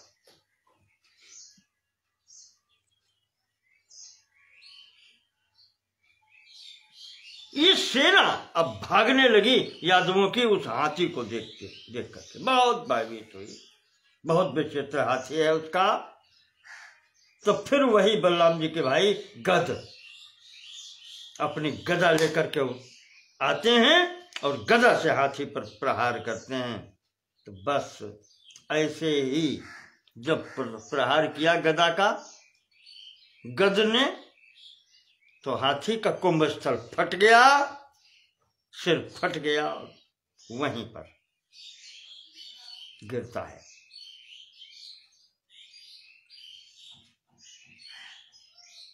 उसी समय गिरते हुए देख करके शक्रशख ने अपनी गदा उठाई, पर तब तक उस गज ने गदा उठा करके अपने शक्रशख के ऊपर प्रहार कर दिया। प्रहार से हाथी गिरा तो गिरा, ये जो शक्रशख नाम का यहाँ का जो राजा है, ये भी युद्ध क्षेत्र में मूर्छित होकर के गिर गया। फिर उठा और फिर युद्ध किया। इस प्रकार से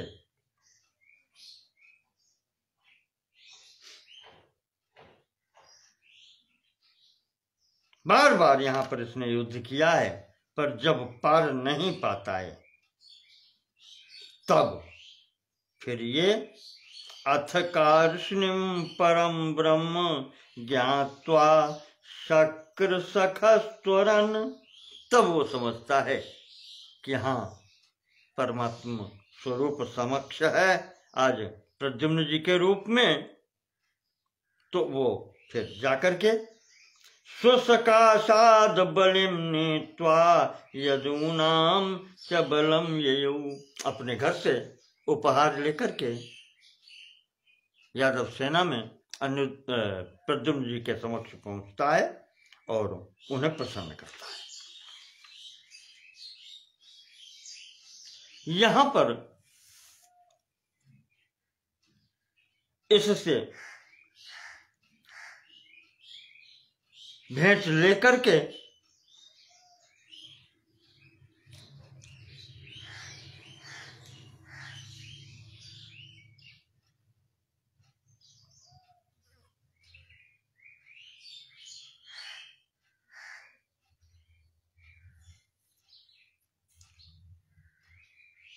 जब इससे जीते हैं तो वहीं पर फिर इंद्र भी आ गए, क्योंकि ये इंद्र का सखा है, शक्र सख, इसलिए आज इंद्र भी यहां पर आए हैं समस्त देवताओं के साथ में, और इन्होंने भी आकर के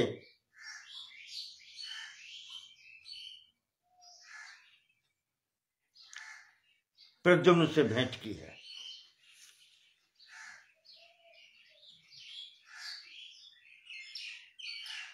और इंद्र से जब भेंट हुई तो इंद्र ने कहा कि प्रद्युम्न यहां से थोड़ी दूर पर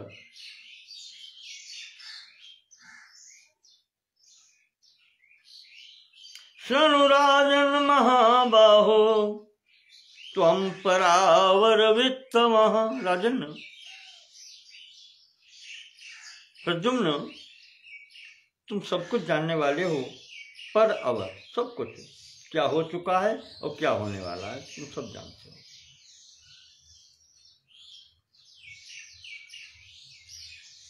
इसी आगे जो हिमाद्री नाम की शिखर है,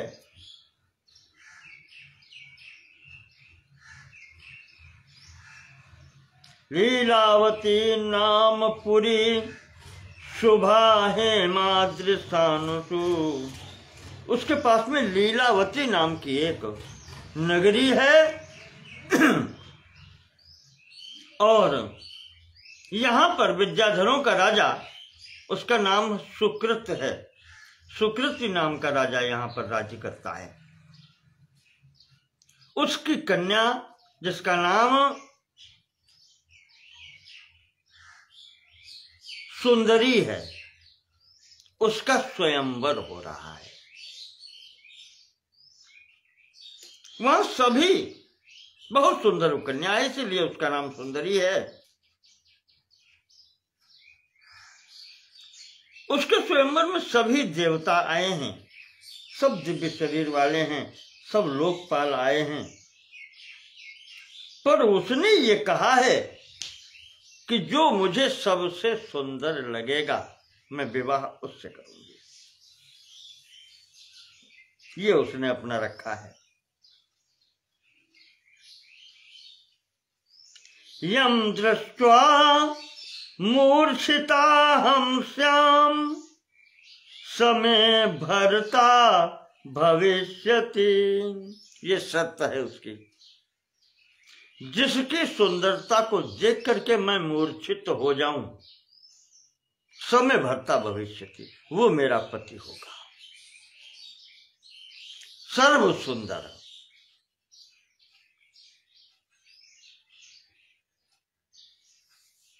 तो इंद्र ने कहा कि प्रभु अब तुम ही जाओ, कामदेव के अवतार हो, तुमसे बढ़कर के कौन होगा। वो कन्या तुम्हारी प्रतीक्षा में है।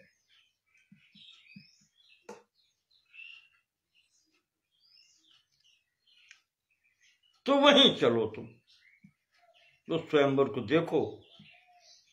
तो इंद्र के कहने पर ये अपने समस्त भाइयों के साथ में वहां पहुंचे हैं और देवलोक से वही स्थिति बनी। सुकृति राजा की कन्या सुंदरी इनको देख करके मूर्छित हो गई, मोहित हो गई, क्योंकि कहा नहीं गया है कन्या वरयते रूपम माता वित्तम पिता श्रुतम बांधवा कुल मिच्छन्ति मिष्ठान्नम इतरे जना। तो कन्या सर्वप्रथम रूप देखती है, कन्या वरते रूपम। तो वही यहाँ पर स्थिति आई। जैसे ही प्रद्युम्न वहां पहुंचते हैं, उनको देख करके जितने लोग वहां बैठे थे उन सब ने स्वीकार कर लिया कि अब इनसे यहाँ पर बढ़कर के कोई सुंदर है ही नहीं।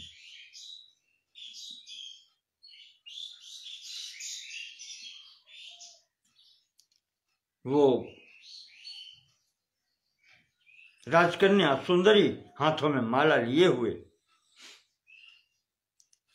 उस स्वयंवर वाले स्थान पर प्रत्येक को देखती हुई जब प्रद्युम्न के समक्ष आती है तो वो बिल्कुल मूर्छित होकर के गिर जाती है, वो सुंदर स्वरूप देख करके।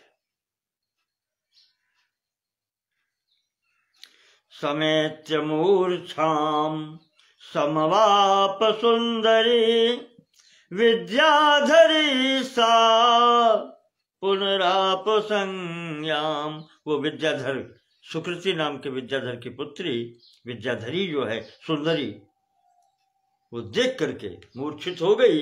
फिर जब थोड़ी देर में उसको चेतना आई तो समुत्थिता सात्वत हर्ष विवहला तस्थौ सुमालाम विनिधाय तद गले।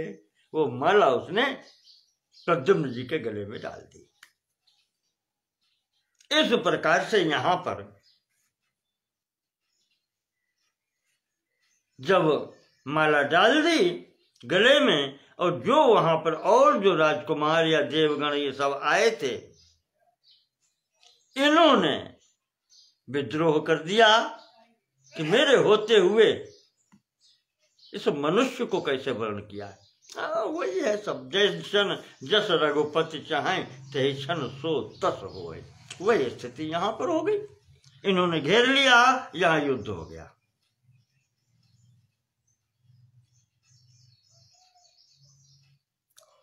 वहां युद्ध हुआ जिसमें प्रद्युम्न जी विजयी हुए और वहां से जीत करके अब प्रद्युम्न जी भारत खंड की ओर अग्रसर हो रहे हैं। आययौ भारतं खंडम नादयन जयदुन्दुभेन। इलावर्त वर्ष से यहाँ से विजय प्राप्त करके और प्रद्युम्न जी अब भारतवर्ष में पुनः प्रवेश करते हैं।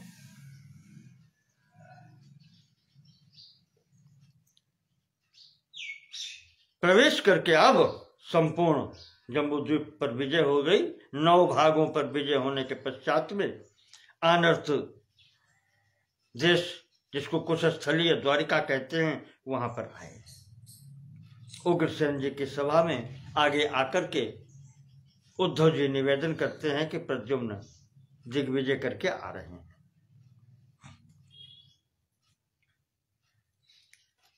तो जब ये सुना तो महाराज उग्रसेन बलराम जी को, कृष्ण जी को, सबको साथ में लेकर के अगवानी के लिए आगे निकलते हैं। प्रद्युम्न जी का वहां स्वागत करते हैं। प्रद्युम्न भी उग्रसेन जी के समक्ष अपनी तलवार ला करके खंग जो है वो रख दी, हाथ जोड़ के प्रणाम किया। खंगम नीत्योग्रसेनस्य पुरोधृत्वा कृतांजलि ननाम कार्ष्णि यदुभिर्भ्रातृभिः सह मैथिल। नारद जी बता रहे हैं कि है मैथिल बलरासु जी। इस प्रकार से संपूर्ण जम्बूद्वीप को जीत करके प्रद्युम्न जी ने अपनी तलवार, अपना खंग नाना जी के समक्ष उग्रसेन, महाराज उग्रसेन के चरणों में समर्पित कर दिया। सबको प्रणाम किया है, बलराम जी को, कृष्ण जी को, जो वृद्ध हैं सबको प्रणाम जी करके आचार्य गर्ग जी को भी प्रणाम किया है। और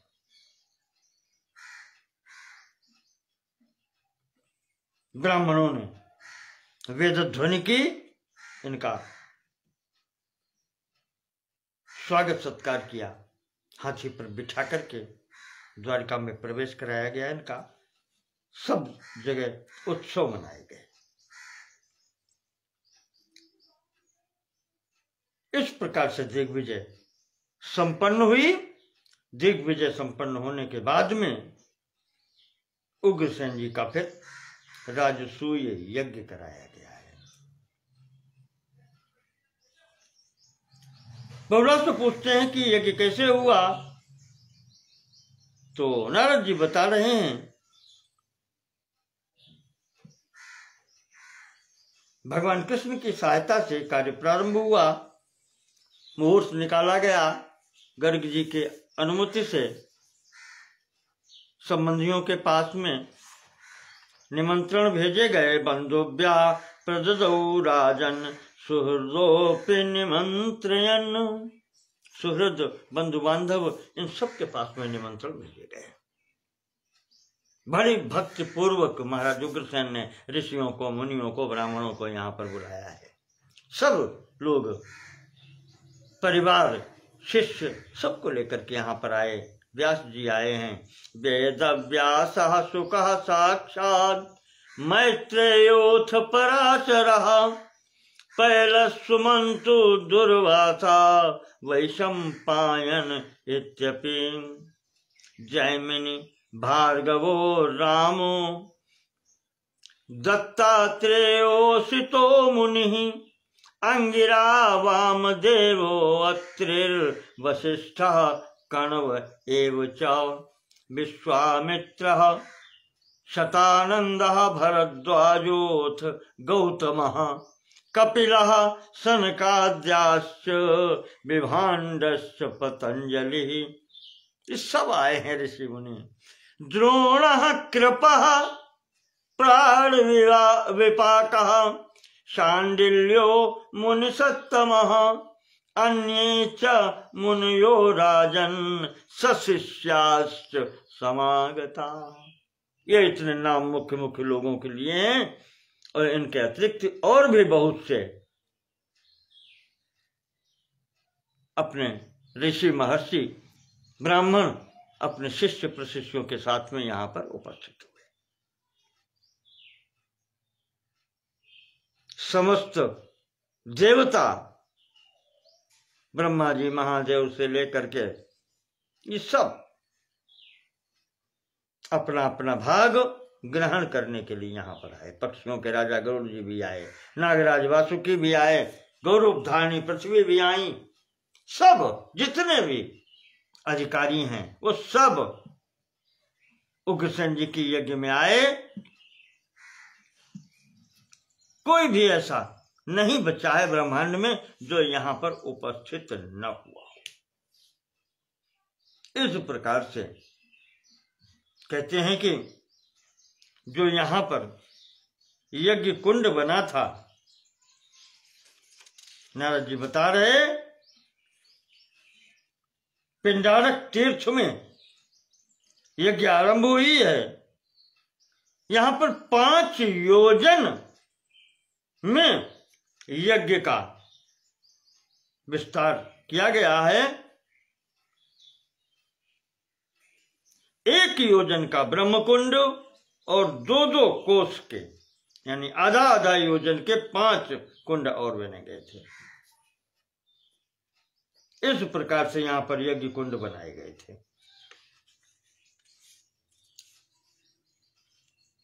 यहां सबके बीच में महाराज उग्रसेन की शोभा बिल्कुल ऐसी लग रही थी जैसे देवताओं के बीच में इंद्र बैठे हों। जहां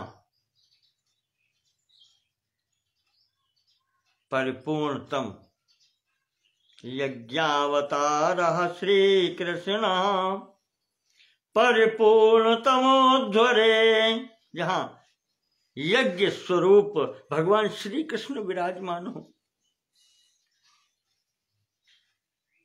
वहां की क्या प्रशंसा करें। गर्गाचार्य जी ने महाराज उग्रसेन जी को दीक्षा दिलाई यज्ञ की। कहते हैं 10 लाख होता थे यहां पर यज्ञ करने वाले। जो 4 अंग होते हैं यज्ञ के, वो यहां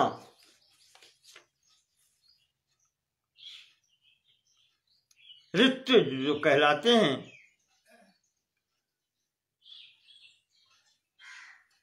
ब्रह्मा, होता, अध्वर्यु और उद्गाता, ये 4 होते हैं। तो वही यहां पर 10 लाख होता है। 10 लाख, 5 लाख अध्वर्यु हैं और ऐसे ही 5 लाख उद्गाता हैं।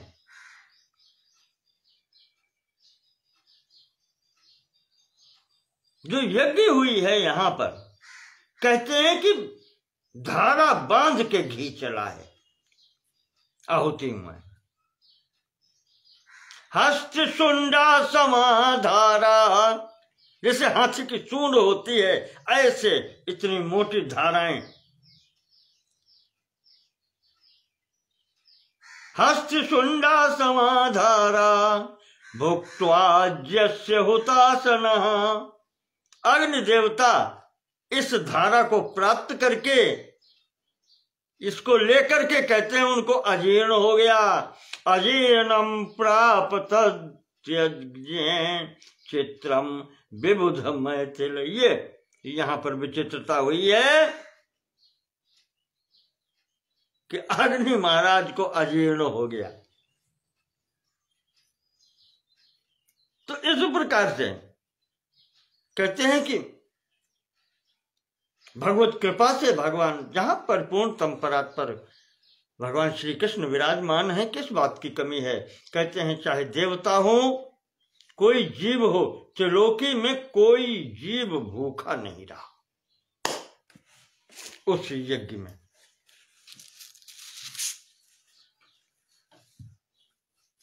इस प्रकार से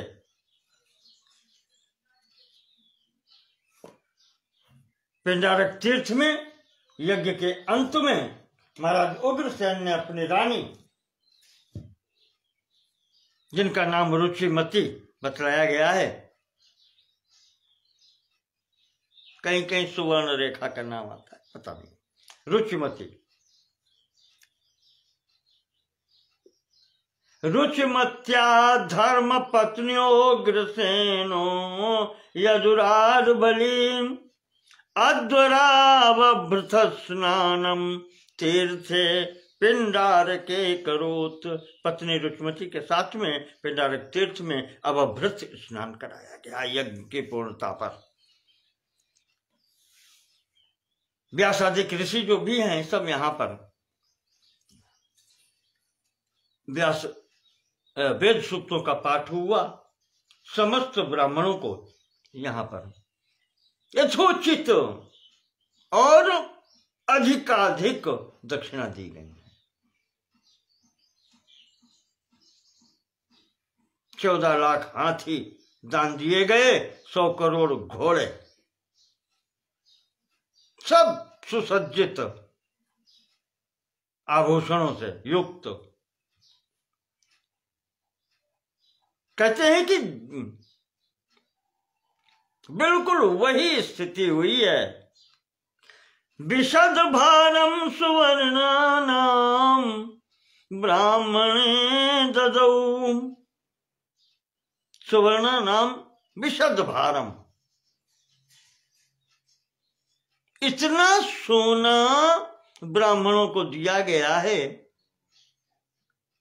कि मरुत्तस्य महायज्ञ त्यक्त पात्रा यथा द्विजा।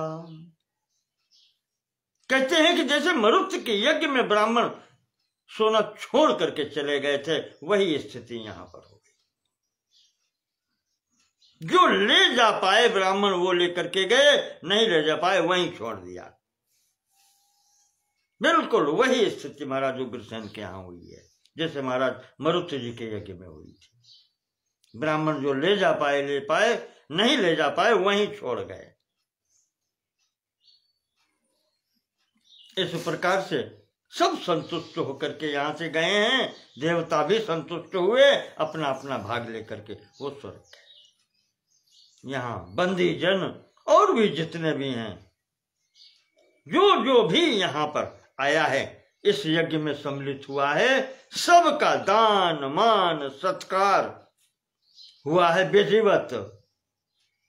वो भी यहां से सब कुछ प्राप्त करके। नंद जी भी आए थे, वो सब भी यहां पर बुलाए गए थे, नंद यशोदा इत्यादि। उन सब को सम्मान किया गया। पूजिता दान मानाभ्याम तेपि स्वम स्वम गृहम गता। नंदादिया गोप मुख्या ये श्री कृष्णेन प्रपूजिता। नंदादि जो गोप मुख्य आए थे वहां से, ब्रजमंडल से, भगवान कृष्ण ने स्वयं अपने हाथों से उनका पूजन किया, सम्मान किया है। हर्षिता प्रेम दानाभ्याम तेपि सर्वे ब्रजम ययुः। दान मान सम्मान प्रेम सबको संतुष्ट किया यहाँ पर। सब अपने अपने घर को गए हैं। नारद जी कहते हैं कि यत्र श्री कृष्ण चंद्रोस्ति तत्र किम सफलम नहीं। जहां भगवान श्री कृष्ण स्वयं विद्यमान हो वहां सफलता क्यों नहीं मिलेगी? वहां तो सफल यत्र कृष्ण क्या है, जैसे गीता में भी कहा है संजय जी ने, यतो धर्मः ततो जयः। यतो धर्मः ततो कृष्णा, यतो कृष्णा ततो जयः। जहां धर्म है वहां कृष्ण है, और जहां कृष्ण है वहीं विजय है। तो कहते वही कह रहे हैं यहां पर कि जहां भगवान कृष्ण स्वयं विराजते हैं तो यज्ञ सफल क्यों नहीं होगा? ये शृण्वन्ति कथाम एताम पठन्ति सततम नरा। जो इस कथा को भक्ति पूर्वक एकाग्रचित्त होकर के सुनते हैं, पढ़ते हैं, तो धर्म चार्थस्य कामस्य मोक्षस्तेषां प्रजायते। उनको धर्म, अर्थ, काम, मोक्ष सभी पदार्थों की प्राप्ति होती है। पूर्णः परेशः परमेश्वरः प्रभु पुनातु यो यः पुरुषः पुराणः शृण्वन्ति ये तस्य कथां विचित्रां कुर्वन्ति तीर्थं स्वकुलं नरास्ते। कहते हैं कि वो पूर्ण परमेश्वर पुराण पुरुष पुनातु यो यह पुरुषः पुराणः, वो सबको, हम सबको यहाँ पर पवित्र करें। उनकी जो भी उनकी ये कथा सुनते हैं, विचित्र कथा हैं जो सुनते हैं, वो अपने घर को भी पवित्र करते हैं, कुल को भी पवित्र करते हैं।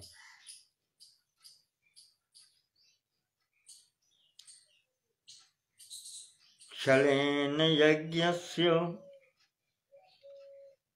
हरिः परेश्वरो भारं विदेहे विदेहेश भुवोऽवतारयत्।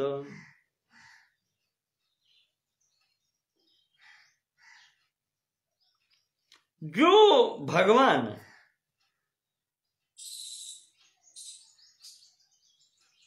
छलेन यज्ञस्य हरे परेश्वरो, ये जो यज्ञ कराई है उग्रसेन जी की, ये एक बहाना है। इस बहाने से जाने कितने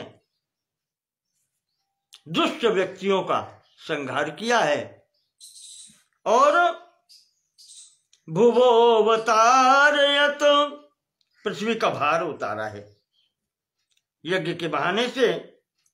यो भूत चतुर्व्यूहधरो यदो कुले, जो चतुर्व्यूह स्वरूप में आकर के यहाँ पर चार अंश सहित, अंशन सहित यदुवंश में उत्पन्न हुए हैं।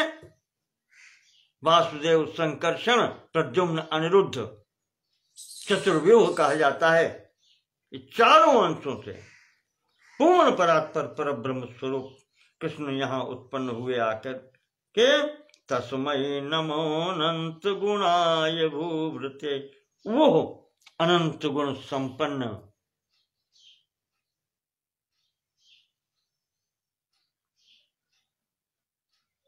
जो कहना चाहिए कि भूभृते, जो समस्त पृथ्वी का भरण पोषण करने वाले हैं, ऐसे परमात्मा हैं। हम उनकी शरण में जाते हैं, हम उनको बारंबार प्रणाम करते हैं। इन्हीं शब्दों के साथ में यहाँ पर गर्ग जी शौनक जी के समक्ष और नारद जी बहुलाश्व जी के समक्ष इस सातवें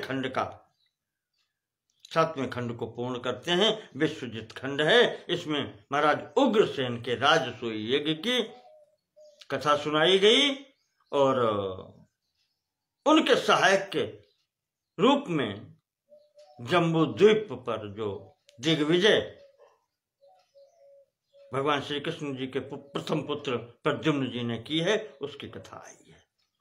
जो भी इसको श्रद्धा भक्ति पूर्वक सुनता है उसे भगवान सब कुछ देते हैं, चारों पदार्थ देते हैं। धर्म, अर्थ, काम, मोक्ष की प्राप्ति होती है। इसी के साथ में आज हम अपना प्रसंग यहीं पर पूर्ण करते हैं। नमो नमः सर्वेषां कृते, धन्यवादाः।